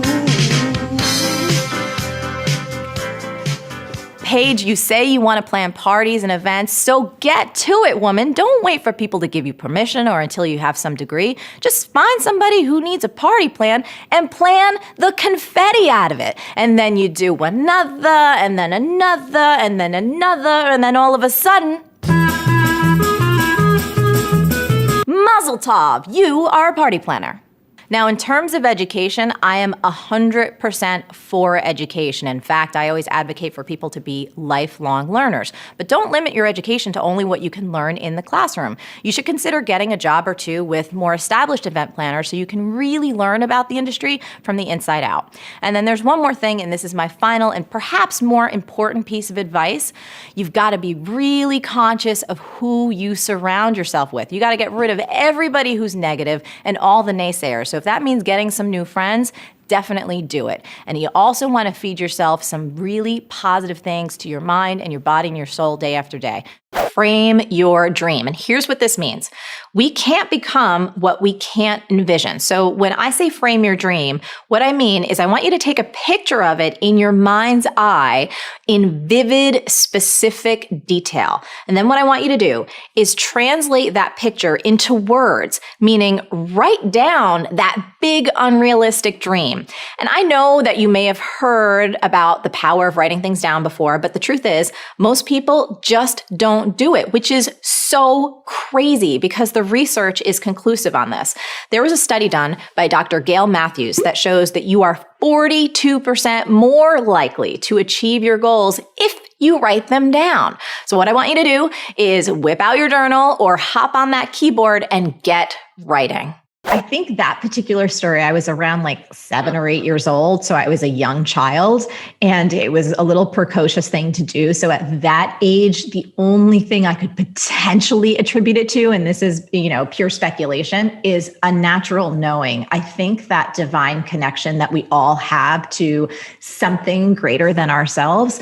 I feel in many ways like part of my life is to simply be a channel and to listen and then to speak and share. And so the confidence and certainty, I also want to say this. I feel like I oftentimes embody radically opposing things at the same time. So while a lot of people may watch our videos or even read the book or see my newsletters or social and be like, oh my gosh, she's so confident. I need to be real. I'm also terribly filled with self-doubt. I'm also a person that questions myself. I'm also a person that sits back and goes like, I don't know, is this any good? Like, I don't think it's any good. Are you going to really like this? So both of those things can coexist. I think that once I've had a chance to grapple with something for a little while and also like road test it, meaning I've had a chance to play with people, use concepts in real life, work with them, coach with them, see how things actually come out, how it impacts them and helps them create results, then the confidence builds quite naturally. So that happened for me when I started as a coach. Again, I knew internally this is what I wanted to do, but I was very aware that I was like, I don't know crap, right? Like I have to build up that track record over time. Same thing with like a program like B-School. I am very confident when we go into we only open it, once a year. When we go into our promotional period, I get really fired up, Vision, and it's not false bravado. It's because I'm like, I've graduated 64,000 people. And I've literally been approached in grocery stores from women who were on the verge of homelessness, who now run multiple 6-figure businesses. And they tell me like their children's education are completely funded. So when I get fired up about anything, like again, about this book, I'm like, no, y'all, I've road tested this. Please, for the love of all things holy, just give it a try. You don't have to believe it. Try it before you deny it though, because this is good. So I think any confidence that you detect, one, I just want to underscore, it was born from terrible insecurity that I still carry around with me now, and a lot of self-doubt anytime I'm starting something new or I'm stretching into a new zone. And then the confidence side just comes from also, I've been doing this now for 20 years. Like starting in 1999 and it's now 2021. I think that's one of the best things about maturity. And that's one of the best things about age is like, you're like, I've been around the block a few times and I've seen a couple things and I've fallen on my face. So it's all going to be okay. And I think probably one of the other things, again, not to push it, but Vision, I know you and I are both such fans of books. One of the byproducts of adopting the belief that everything is figure outable is what I'd like to call remarkable resilience. And also a bit of courage, because this belief, this notion that everything is figure outable is so a part of my cellular DNA that I literally feel unstoppable. Not unstoppable in the sense that everything is going to go my way, because it certainly does not. And not unstoppable in the sense that I'm like better than anybody else, but unstoppable in this sense that if there is something that I want to learn or experience or achieve or help bring about, I am 100% certain that if I'm committed to that, we will figure it out. We will find a way or we will make a way. And when you have that core belief embedded in you, which is what we teach you how to do in the book, it shifts everything. Because look at how much our world, Vision, is filled with uncertainty and filled with fear. And uncertainty, that's natural, right? We kind of kid ourselves into believing we have some sense of control. But when you have this bedrock belief that everything is figure outable, when you believe in yourself that much, all of a sudden, you're able to stand in the tornado of uncertainty because you know without a shadow of a doubt that whatever comes down the pike, no matter how hard it gets, no matter how much you cry, no matter how much pain or suffering or confusion or doubt there is, you are going to rise and you will make it through. It doesn't cost you anything not to believe in yourself. It costs you nothing to believe in yourself, but it costs you everything not to. So many things in life can feel urgent, but they're not. So a few examples: checking email, answering calls or texts, even from clients, and social media. Urgent things demand our attention now, and they can get really addictive because we all want to feel wanted. Now, many of us also like a little hit of drama and adrenaline, which email and social and text and things like that happily deliver. And finally, things that are urgent often relate to other people's goals, not our own. But important things are different. Important things are quiet. There's no alarms, there's no drama. Important things often relate to our own goals and dreams, not other people. And unfortunately, it requires us to be self-starters, and important things are often easy to blow off. Hey Marie, are we still hanging out today, or? She's busy, sorry. Okay, I'll hit you up tomorrow, see where you're at. We'll see about that. Yeah. We have stuff to do. The first order of business, let's check Twitter. Cool. Right? Yeah. Okay. Now, Angela, I know you got clients to attend to and work that pays the bills, and sometimes, yes, that is urgent. However, you do have enough time to create your art and reach your goals as long as you work on what's important first and save what's urgent for a little bit later. Here's how to do this now. Before you get going each day, I want you to take a look at your to-do list, and you're gonna mark each task with either an I or a U. I is for important and U is for urgent. And then work on all the I stuff first and save the U stuff till later. Now you gotta remember, the urgent stuff is always gonna get done because it has to, but this method ensures that your important tasks don't fall to the wayside. And unless somebody is seriously hurt or your house is on fire, if something urgent tries to take your attention, ignore it until your important work is done for the day. One of the biggest challenges that most of us go through when we're starting to explore spirituality and discovering the whole idea of being super grateful for what you have is we can feel guilty about wanting more. It's almost as if, oh, I really have to just, be okay with everything I have now, which is great, but it's human to want to create. It's human to want to grow, to want to explore, to expand and take in more. And I just want to make a little note here. Wanting more doesn't always equate to materialism. It doesn't always mean toys. You could want to touch more lives. You could want to expand your ability to love. So wanting more in and of itself is nothing that you should shy away from. And I absolutely believe with my heart and soul that you can be extremely grateful for what you have and go balls to the wall with your dreams. So I have a few strategies to share with you that will help you accomplish this. In my lovely book called Make Every Man Want You, How to Be So Irresistible You'll Barely Keep From Dating Yourself, which, by the way, we're gonna give you a free audio download, Missy, just because you asked such a great question. I talk about a concept called This Is It. This is it really means that you treat this moment like it's the most amazing moment of your life. You look around in your world and you just make it the best it can possibly be. So in short, wherever you're at, that's where the party is. So if you find yourself standing in line at a bank and there's a really long line and everyone else is cranky, this is it. This is your moment. So you're gonna party with it. You're gonna hang out. You're gonna have a great time, talk to people on the line, really appreciate where you're at. But that doesn't stop you, the whole this is it mentality doesn't stop you from having big dreams that you're also gonna pursue. So it's a matter of just finding that balance, but you can absolutely do it. And don't let anyone tell you that you're ungrateful for what you have if you have big dreams and ambitions. So one more little note, and it's about complaining. This is a great way to just basically check yourself before you wreck yourself. Chickadee, chickadee, check yourself before you wreck yourself. If you catch yourself complaining, you've slipped out of the modality of being grateful for what you have, and it's gonna be really hard to really attract great things or be really ambitious or have the energy you need to achieve those big dreams. So use complaining as a bit of a barometer. If you find yourself saying, oh, this sucks, my current client sucks, my boyfriend sucks, blah, blah, blah, blah, blah, not so good. Stop it, don't beat yourself up, but just get back into the grateful mode and keep kicking ass toward your dreams. First things first, if you don't make the change right now, you're right, you will pass along all that self-doubt to your kids. If they see you as someone who's not willing to take risks, as someone who's not gonna go for their dreams, you're gonna wind up creating your own family of realists. And what I mean by that is people who are unwilling to go for their dreams, unwilling to be unreasonable. And here's the thing, Kristen, as you know, sometimes the best things in life come when we're being unreasonable. On the other hand, if your kids see you taking action and going after your dreams and being willing to embarrass yourself every once in a while, they're gonna get the message that it's safe for them to take risks and to go after their dreams instead of just dreaming about them.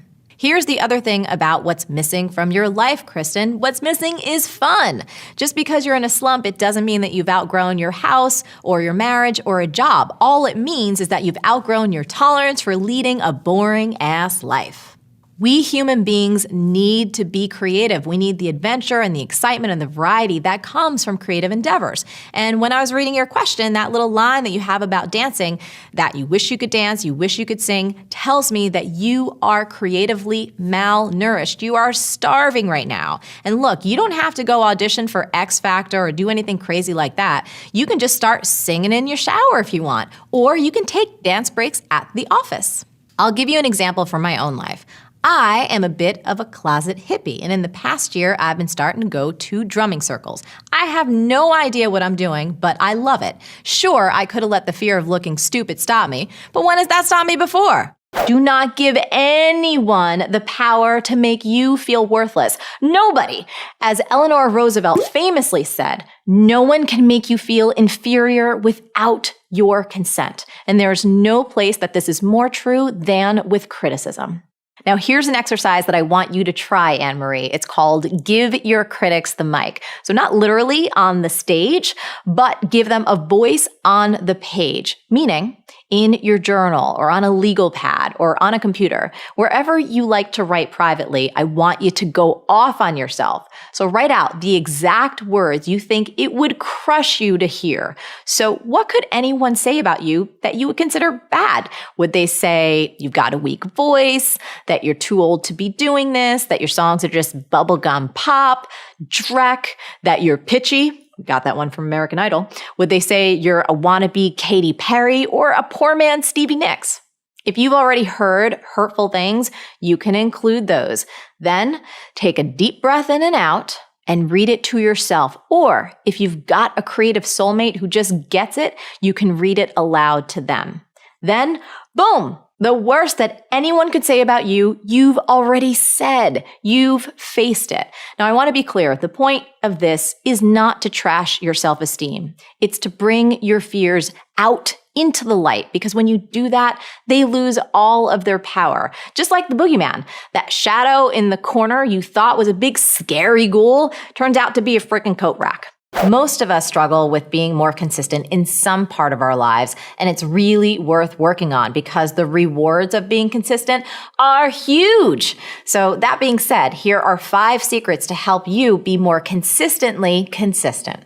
Number 1 is keep your eye on your why. In order to really stay connected to what you're doing over the long haul, you have to have a clear, compelling vision for what you're trying to achieve and know why you want to do it. So for example, it's a lot easier to keep saving consistently if you're saving for something important to you, like your first house or a once-in-a-lifetime trip. You know, when I think about MarieTV, this is a big commitment and we're in our 5th season, and it's not easy to keep doing this week after week. But I am committed because I'm clear on my why. This show is really the soul of my brand, and it's the primary way that I get to make a difference to as many people as possible around the world. And that's really important to me. So that's my why, and it is always in my eye. Number 2 is pick your battle. Now notice, I didn't say battles, I said battle. So I want you to pick one thing and just stick with that. The reason why is that we human beings have limited capacity when it comes to willpower and discipline. In fact, studies show that doctors recommend you do not try to do something like quit smoking and quit sugar at the same time, or you're going to fail at both. And I tend to agree. So pick one thing, and once you really make that a habit and you win that battle, then you can add on something else. Number 3 is schedule it. The late Stephen Covey said this, and it is a major, major secret to consistency. Don't prioritize your schedule, schedule your priorities. So this subtle distinction is so important. When you're trying to make something consistent in your life, you want to really build your whole life around it rather than trying to fit it in.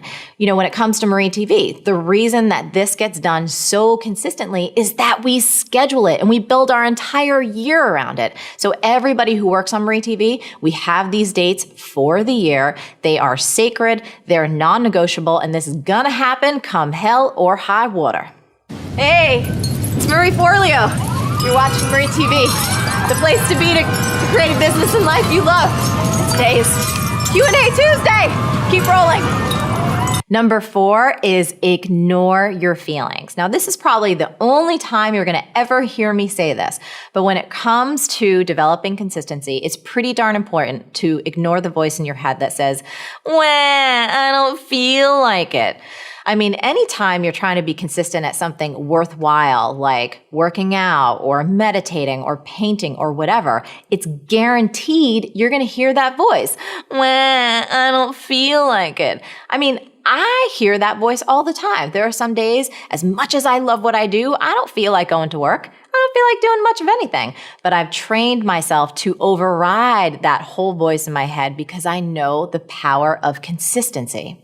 Now, if you've been consistent with something for a long time, or you're just clear that whatever you're up to, you're just done with it, that is fine. You can totally pay attention to your feelings, close that chapter, and move on. However, if you're still trying to develop consistency and the deeper part of you knows you really do want to keep going, please, for the love of all things holy, ignore your feelings. You can tell them, bye, Felicia. Bye, Felicia. Number 5 is catch that wagon. So don't have an all or nothing mindset. Don't think that if you miss one day meditating or you miss one workout that you're a total failure. When it comes to falling off the wagon, that's fine, and you probably will. We all do. This is where I think you're getting tripped up, though. I think you're spending so much time beating up on yourself that you fell off the wagon, that the wagon is just leaving into the distance and you're not getting back on it. So make sure you run and catch that wagon. And if you need a little extra inspiration, remember this tweetable. You know, nearly every person I know has struggled with this. For me, that feeling of I should be further ahead by now totally dominated my early 20s. I was in constant angst and it was really painful. And in my work, I've heard this same struggle from people in their 30s and their 40s and their 50s and 60s and 70s, etc. I believe this is a sickness that we human beings have. And if you don't get a handle on this thing right now, you will continue to feel empty and desperate and hopeless no matter what you do or no matter what you achieve. Now, the good news is that there are only 2 things that you need to do in order to heal yourself from this sickness. And it's important to know that these are not one-time actions, my dear. These are conscious choices that you have to make each and every single day. Number 1, I want you to adore your detours. So what does that mean? You gotta ask yourself, have you ever taken a road trip? Probably so. Sometimes you don't get to your destination at the time that you thought you would because you took a little detour. Maybe you decided at the last minute, you know what, we want to take the scenic route. You have got to trust the timing of your life. You have to trust that you made the best choices you could have possibly made at the time because guess what? You made them. And trust that every experience taught you something that you need to know right now. I don't think that there is any human on the planet who, at any given time, doesn't have at least one habit that really needs to get kicked to the curb. Well, it turns out that there's a simple 2-word fix that can dramatically increase our ability to resist temptation, and it gives us a better chance to make a better choice. Now, this is based on research done by Dr. Vanessa Patrick. She's a professor of marketing at the University of Houston who published her findings on the power of self-talk in the Journal of Consumer Research. She found that when participants framed a refusal as I don't, for instance, I don't eat chocolate cake or I don't eat sugar, instead of I can't, they were more successful at resisting the desire to eat unhealthy foods or skip the gym. In fact, they found that when it came to deciding whether to eat certain foods, saying I don't was nearly 3 times as effective as saying no and about 8 times more effective than saying I can't. Very interesting, right? I don't versus I can't. 2 teeny tiny words that can make a ginormous difference. And here's why. When we say I don't, we are empowered. We're determined. We are at choice. It's a tough, strong phrase like end of story. But when we say I can't, we disempower ourselves. It sounds like we're not allowed to do something by some outside force. You know what? We make ourselves feel deprived when we say I can't. And in essence, we make ourselves weak, whiny little bitches like, wah, I can't have a cookie. Now, what's even cooler, though, is that we can tuck this little trick into every corner of our lives. We can start making some clear, strong declarations like this. I don't eat Skinny Pop every night. I don't look at my phone during dinner. I don't unnecessarily zhuzh the MarieTV set. I don't put the toilet seat down. I don't refer to everyone whose name I don't immediately remember as Chimichanga. I don't show up to the set of MarieTV nude starting tomorrow. I don't stay up until 3 a.m. watching bear attack videos, rubbing fried chicken all over my thighs. I don't say no to new experiences. I don't shave. Pretty awesome, right? Common sense isn't always common practice. And this is why we have to go back to the fundamentals sometimes before we can get to those advanced tactics, before we can get more subtle and into more nuanced things. So the habit is this: write down your goals. Studies show, in fact, a study by Dr.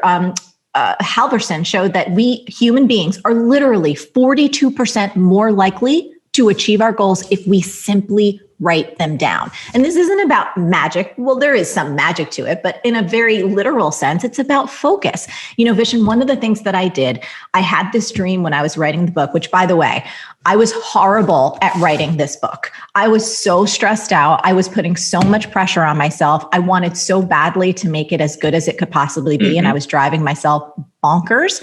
And one of the things I did every morning, I didn't just write down my goals for the book. I had a very specific goal, which was this.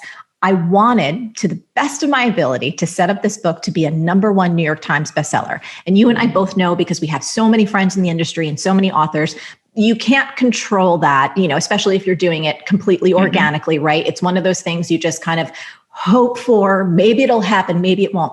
But here's what I did, Vishen. I took that idea, that simple habit of just writing down goals, and I went further.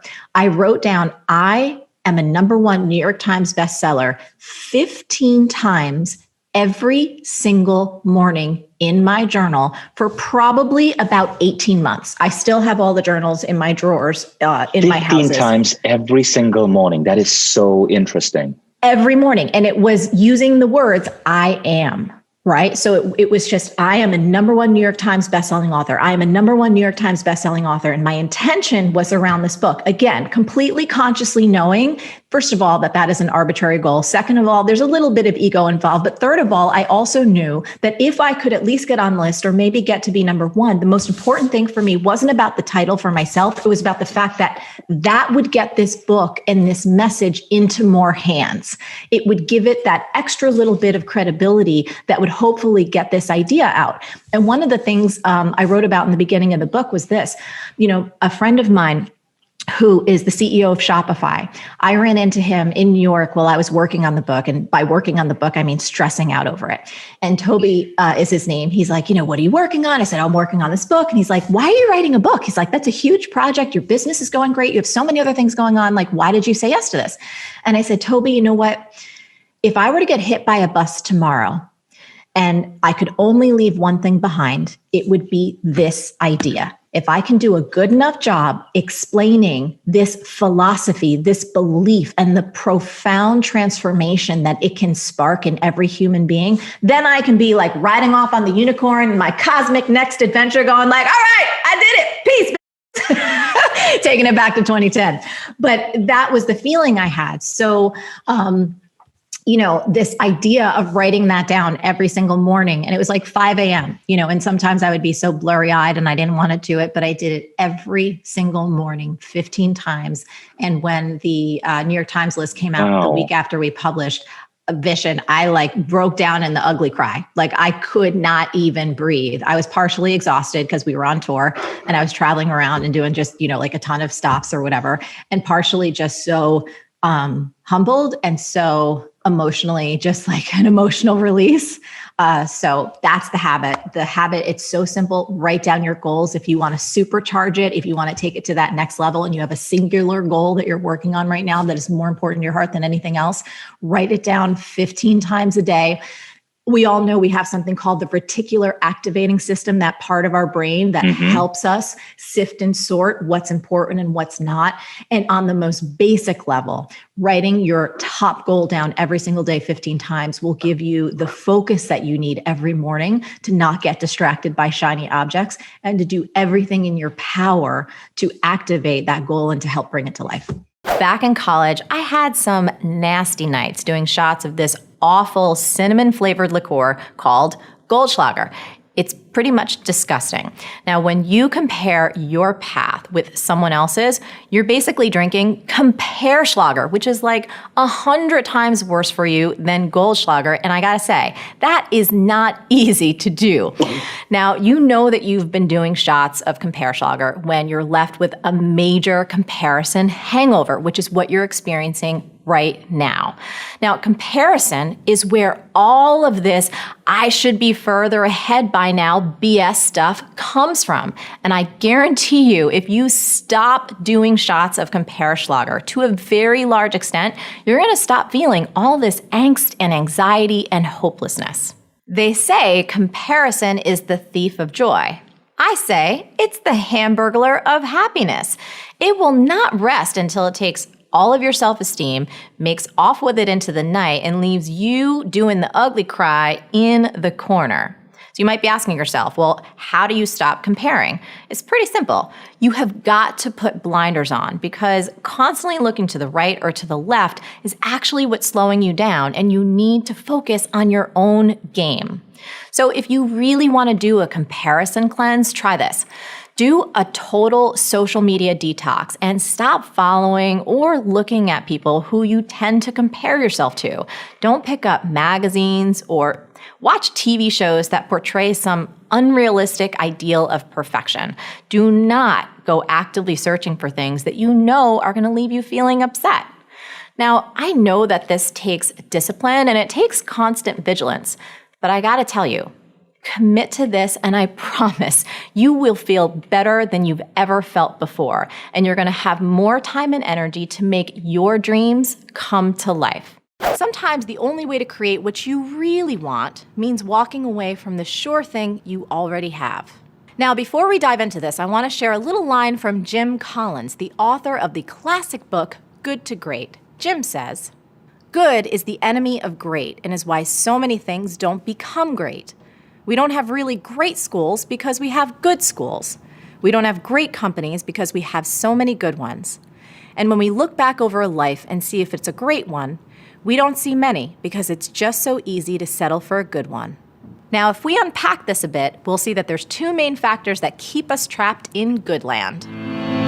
Welcome to good land. Number one is comfort. Whether it's a certain amount of money that you're used to making or a warm body next to you when you're watching Game of Thrones, sometimes it's hard to walk away from the sure thing you already have because you're not sure if you're going to find something out there that's better to fill the void. Marie, don't leave Goodland. It's good enough here. Number two is what I call OPE, other people's expectations. Tough to ignore, but fun to dance to. You down with OPE? Yeah, you know me. You down with OPE? Yeah, you know me. You down with OPE? Yeah, you know me. Who's down with OPE? Not this homie. Yeah, you know me. The reason OPE is so hard to break free from is because we don't want to disappoint people, we don't want to let them down, and of course we don't want to rock the boat. But if you want to shift anything from good to great, you gotta be willing to shake some shiz up. Which is exactly what I had to do when I walked away from over $1 million in revenue. Yes, people were disappointed, and yes, people thought I was crazy pants. Little side note, if people think you're crazy pants, you are probably wearing the right pants. That's deep. So here's the story. Back in the day, I had two awesome programs. One was an annual conference that we held at Donna Karen's Urban Zen Center, and the other was a year-long mentorship and travel program called Adventure Mastermind. Both of these programs sold out each year with a waiting list. They were fun, they were life-changing, and they were like nothing else on the market. And they were both really profitable. However, I was having this inner tug inside that it was time for me to clear the decks and work on new projects that would allow me to change as many lives as possible. Now, I'm not gonna front, this was not easy to do. A, $1 million is a lot of freaking money, and B, I love what I do, and it was hard for me to disappoint so many people who wanted to take those programs but then wouldn't have a chance to. So I couldn't deny what I knew to be true, which was that it was time for me to walk away. And that's what I did. Now check this out. About a week or so after I decided to take those programs off the market, I got a call from Oprah's folks to be on Super Soul Sunday. Coincidence? Maybe, or maybe it was meant to be, because you can't have really amazing stuff show up in your life if you don't have room for it. So let's wrap this up with a few things to keep in mind. First of all, we always say that if it ain't broke, don't fix it. But if it ain't broke, it doesn't mean that you should keep it. Furthermore, things don't have to be crashing and burning around you in order for you to walk away. You can leave on a high note. Things don't have to get dramatic and they don't have to get crazy.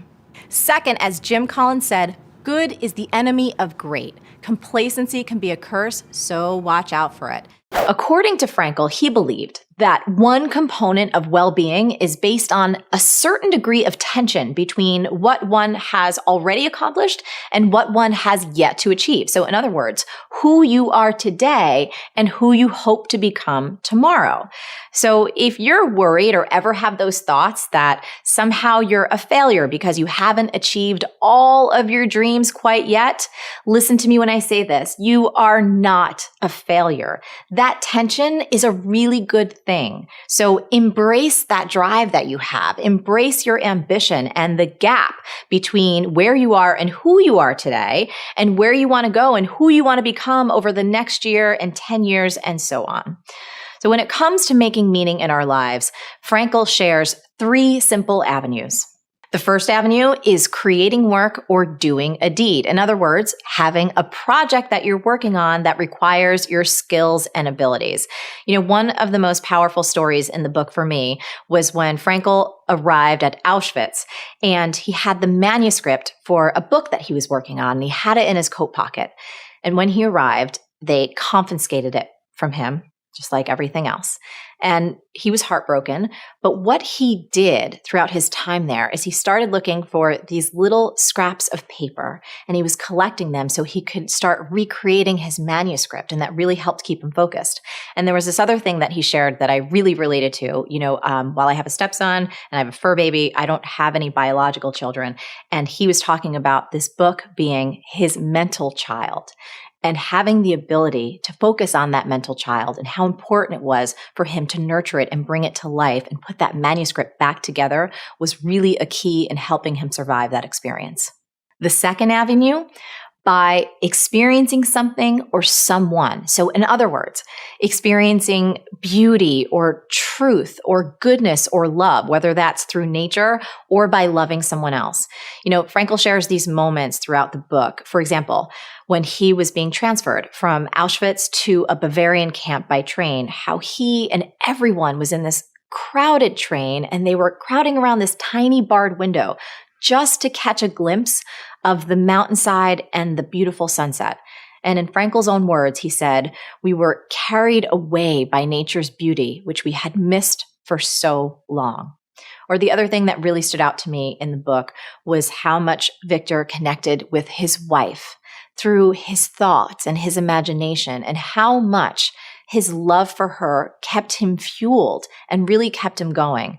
And there was one passage that I want to read which sums it up. He wrote, "Then I grasped the meaning of the greatest secret that human poetry and human thought and belief have to impart. The salvation of man is through love and in love. I understood how a man who has nothing left in this world still may know bliss, be it only for a brief moment, in the contemplation of his beloved." The third and final avenue is the attitude that we take towards unavoidable suffering. In other words, our human capacity to transform personal tragedy into triumph. And this is probably the biggest message that I took away from the book. You know, Victor discovered through surviving what is arguably one of the most horrific experiences you could ever imagine, that he was able to find meaning and growth and a deeper sense of who he was as a human being as a result. And there was one really incredible insight that he shared, which was this: in some way, suffering ceases to be suffering at the moment it finds a meaning. We hear stories about this every day, right? I mean, where people face unimaginable challenges that could break them, but somehow they wind up growing stronger and more resilient and even more fulfilled as a result. So while there are many different schools of thought around meaning and fulfillment, I found Viktor Frankl's 3-part framework really speaks to my heart. One of the reasons that I love it so much is because I think many of us can get lost looking outside of ourselves for how to create a meaningful life. And what Viktor Frankl so beautifully teaches us is that each of those 3 avenues is completely within our control. So whether you're watching this over the holidays or any time of year and you're feeling a little down or you're feeling a little empty, I want you to remember this. Rather than searching for life's meaning, remember that you always have the power to create it. Here's the reality check that hit me like a ton of bricks. All of the joy and excitement and fun that we want in life never comes from external circumstances. It always comes from the energy and the attention and the consciousness that we bring into each and every moment. So Lori, I talked about this a lot, and if you really want to solve this problem, I need you to go read page 10 in my book, Make Every Man Want You. It's all about making isness your business. So what does that mean? Making isness your business means that you show up in each moment and you do this moment like you friggin' mean it. That means you bring your A game. That means you bring your full enthusiasm, your attention, your love to whatever you're doing, wherever you are, and whoever you're with. Why? Because all pain and frustration and annoyance in our life comes from resisting the moment. It comes from saying, this moment isn't how it should be. But guess what? The moment already is. So you only have 2 choices in life. You can either resist it and be freaking miserable, or you can engage with the moment and have a damn good time. In fact, make it an engagement party. You guys, I'm engaged with the moment. That's What? Okay. That's right. You got to love the moment and put a ring on it. Because the truth is, you can feel fully alive in any situation, or you can feel like total crap in any situation. It's not the circumstances, it's actually what you bring to them. Once I really got this, I was so much happier. I was performing in my jobs better, and ironically, everything that I wanted to create in my future started happening a lot faster. Last year, I had a life-changing carb craving. Specifically, I wanted a croissant.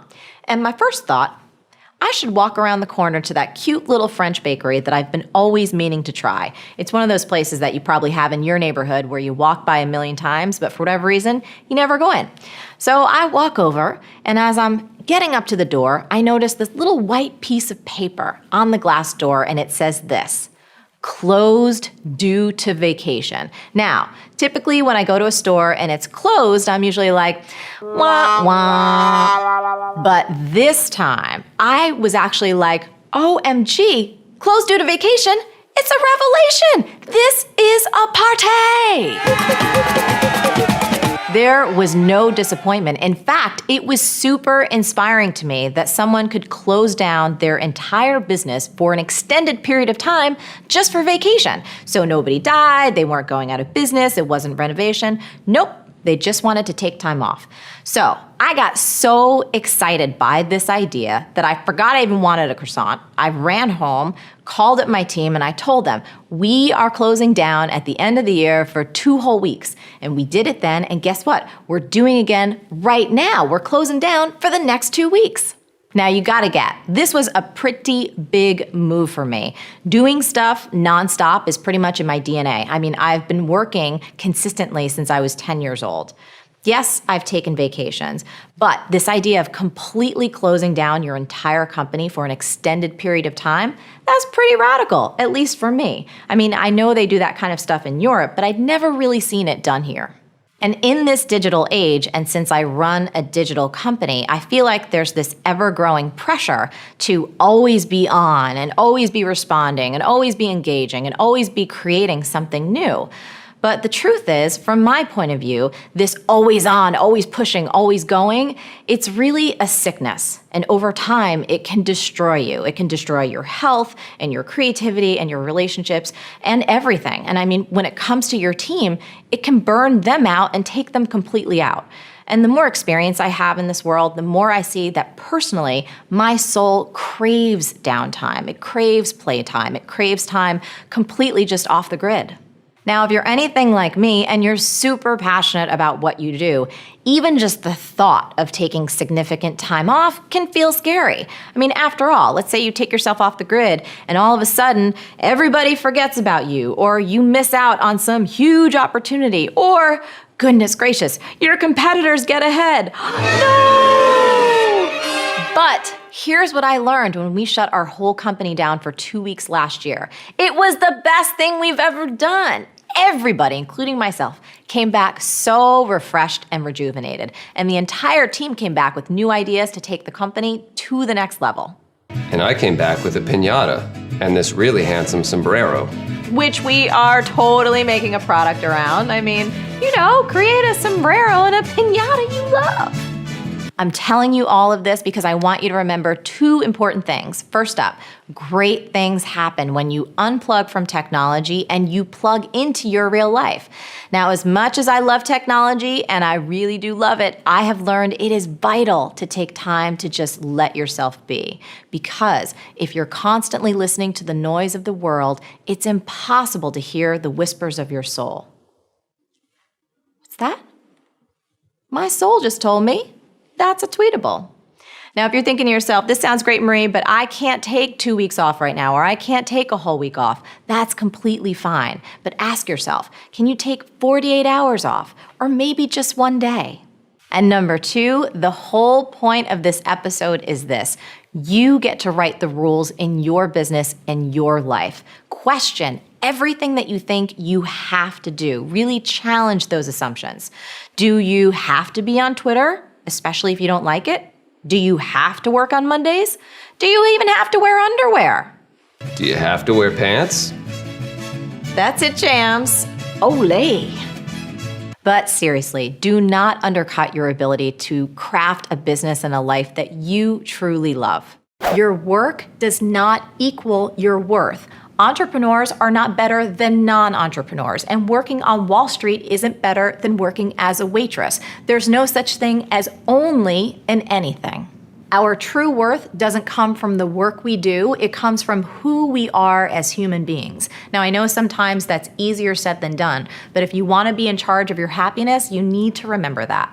Number 2 is begin with the end in mind. So you said that you were feeling aimless, and this writing exercise, good for a creative writer, is really going to help you figure out where to set your sights. So it's based on Stephen Covey's idea, begin with the end in mind. And when I say end, I actually mean the end of your life. So imagine it's years from now. It's your last day on Earth, and you're thinking back on the journey. What kind of memories do you want to have? What kind of adventures will you have taken? Are there certain places you went, friends you made, and things you did with them? So don't just think about this, actually write it down. I promise you're going to uncover some pretty awesome ideas that might just be worth aiming for. Number 3, flesh out the details. So you said that you want to feel fulfilled and accomplished. Well, what exactly does that mean to you? I'd love you to get specific. Does that mean that you write every day? Does it mean that you publish a novel? Would you feel accomplished if you just got up and put on some underwear? I certainly do. I want you to get clear and specific and make sure that you include some things that you can do on a daily basis so every day you get to feel fulfilled and accomplished. How do I stay motivated, especially after things have been really difficult and we're kind of still in this COVID stage? So I want to talk through some things that are both important to me, but as a coach, I want to give you specific advice from what I picked up from your question and your vibe. So first thing is self-care first. It has been a really difficult time and it has been a really difficult year, and that stress can take a toll. So one of the keys for me to stay consistently motivated is to make sure that I'm doing the simple things that make the biggest difference in terms of my energy, my health, and my cognitive prowess. What does that mean? Meditation is a must for me every single day. We've talked about this in the past. We even have an episode about my personal practice, and we have a free little download if you want to take advantage of that. We'll put it both in the video and we'll put it in the description below. Exercise. I've talked about this so many times in the show because it is one of my favorite ways to make sure that I stay energized. It's one of the things that I do to make sure that my brain is operating at top capacity, and it's just really fun. But there's another element that I want to mention. Now, I am not a doctor and I don't play one on the internet. However, I try and take really good care of my health. And one of the things that I've noticed and that I specifically went through recently was just understanding and feeling like, wow, my energy isn't where it normally is. And you might remember that late last year, I had a pretty major surgery. So there was a lot of recovery with that too. My point is this: sometimes we get into a specific stage of life where things that we're eating, things that we're drinking, just ways that we're living actually pull our energy down, make us more lethargic, and it makes it harder for our brain to feel energized, to be able to focus and concentrate. So this is a book by my friend Mark Hyman. It's called The Pegan Diet. I'm also reading another book by him that's called The Ultra Mind Solution.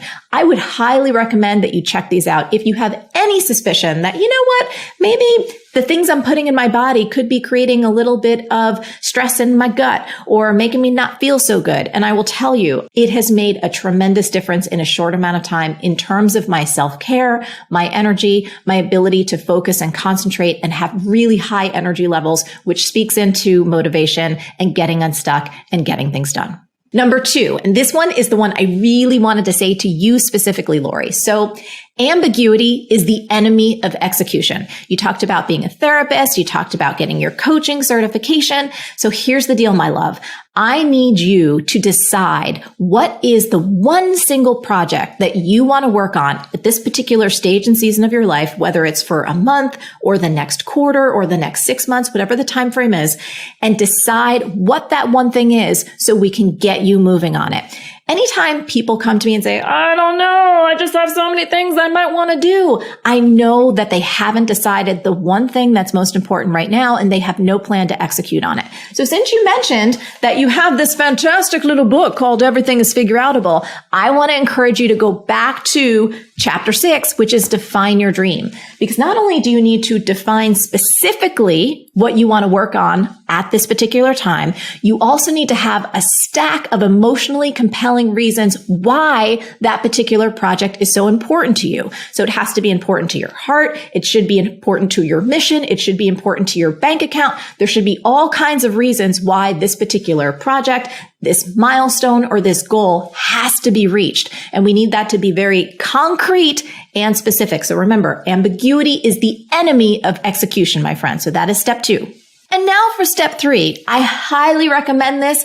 Most of the time, people are just going like this. I don't know what I should do. I don't know what I should focus on because they don't have a deadline. Y'all, people, we need deadlines. They are awesome. I know sometimes it can create a little pressure and stress, but pressure and stress in small amounts and when it's directed at something important are really helpful. They help us get things done. So once you decide what you really want to work on, what is that specific concrete goal, then we need a deadline. In my own life right now, I'm creating something new that I am so excited about. And I have dates in the books for a few months ahead where we are shooting the thing I'm working on. So I've got a whole crew coming and I know exactly what's going to happen. That's a deadline that's very real. I can't wiggle out of it. You know what else that does? It helps me keep things simple. So when other people are trying to tell me, hey, Marie, I want you to come do this or come do this speaking engagement or what about this particular project? I'm like, no. Hell to the no. You know why? Because I have this clear, specific, important project that has a deadline, which gets me very motivated to get things done. There are many different ways I think that we can deal with the haters. I'll tell a quick story because it was over a decade ago and I had just created B School. It was the first time launching something of that scale. I had done other group coaching programs and I had already been successful in my business and taking care of myself. And I remember going to this business conference where I was really excited because I was clear. My audience was like tiny. It was devoted, but small. And I wanted so badly to share this idea. I said, I know I need promotional partners. So I went to this business conference and I had like cheesy ass binders like big plastic binders filled with things and like my lanyard. And I was like going up to the main session, and I was on the escalator in this hotel, and there was a gentleman on the escalator with me who was also part of that conference. And as you do, they're like doing small talk, like, oh, who are you? What do you do? And so he asked me, what's your company? What are you here for? What are you doing? And I was so friggin' excited, Tom. And I told him all about this new thing, B School, and how I was going to help people build and grow their businesses with integrity. And it had, it was all aligned with your heart and your value system. And it actually works. And there's like style and humor and all this stuff. He literally laughed in my face. And he was like, are you for real? Whoa. Is this a real business? Come on. You got to have a rich boyfriend or husband bankrolling you. There's no way this is a real business. Wow. And like, you got to get, I'm from Jersey, and it's very hard, one, to like get me to be speechless. Two, I was like, can I just grab him by the freaking collar and throw him off this damn escalator? Like, I was like, what is this? 1808, not 2008? Like, how do chauvinistic assholes like this actually still exist? Like, I was completely baffled. Anyway, we got up to the top level of that escalator, and he went his way, and I just kind of recomposed myself. But I got to tell you, I really thank him for not believing in me. I call it you fuel, because in that moment, I had such a big FU in me that it fired me up to spend the rest of my time at that conference doing everything I possibly could to make my program a success. Do you know what I mean? And so I hustled even harder. I was even more charming and trying to be persuasive as I possibly could be, because I was so motivated to prove that asshole wrong. And I completely get, as a coach, like having that kind of FU fuel as a long-term motivation is not healthy. But I also think in the moment, we have to work with what we have, like to just alchemize the anger, the frustration, someone putting you down, and to use it as a positive and productive vehicle to help you move ahead. I was writing the manuscript, writing. Okay, let's be real. I was like bleeding, like, oh, I can't write this. Like, just trying to pound out on my keyboard. I am not an easy, like, everything flows kind of writer. It's very torturesome for me. And I was trying really hard to write the manuscript. I saw my friend Toby. We said hi. He's like, Marie, how's the business? What's going on? What's happening in your life? And I said, everything is great. And I'm working on this manuscript. And he's like, why are you doing a book? He's like, that's so much work. And that's such a huge commitment. And everything else seems to be going great. It's not like you need to write a book. And I said, Toby, if I got hit by a bus tomorrow, which could happen. I don't want it to happen. I hope I'm around for a very long time. But if I got hit by a bus tomorrow, this is the one idea that I would want to leave behind. That's it. Everything else I've done, that's awesome. It's beautiful. I'm proud of it. But if I can communicate this idea effectively and give people the gift that I was able to receive from my mom growing up, like, I could go on to the next adventure feeling very satisfied. Because you made it this far in a video, I want to celebrate you. Most people start and don't finish. Most people never actually follow through. Most people say they want something, but they don't ever do the work to actually get it. But you are different. You are special. Believe Nation, you made it here all the way to the end, and I love you. So as a special celebration, if you put a hashtag Believe down in the comments below on this video, I will showcase you and celebrate you somewhere on the screen in a future video, because you are awesome. For 50 more amazing rules from Mel Robbins, check the video right there next to me. I think you'll love it. Continue to believe, and I'll see you there. If you're in a situation where you should do something and the excuses roll in, you only have 5 seconds before the excuses win. Yeah. That's it.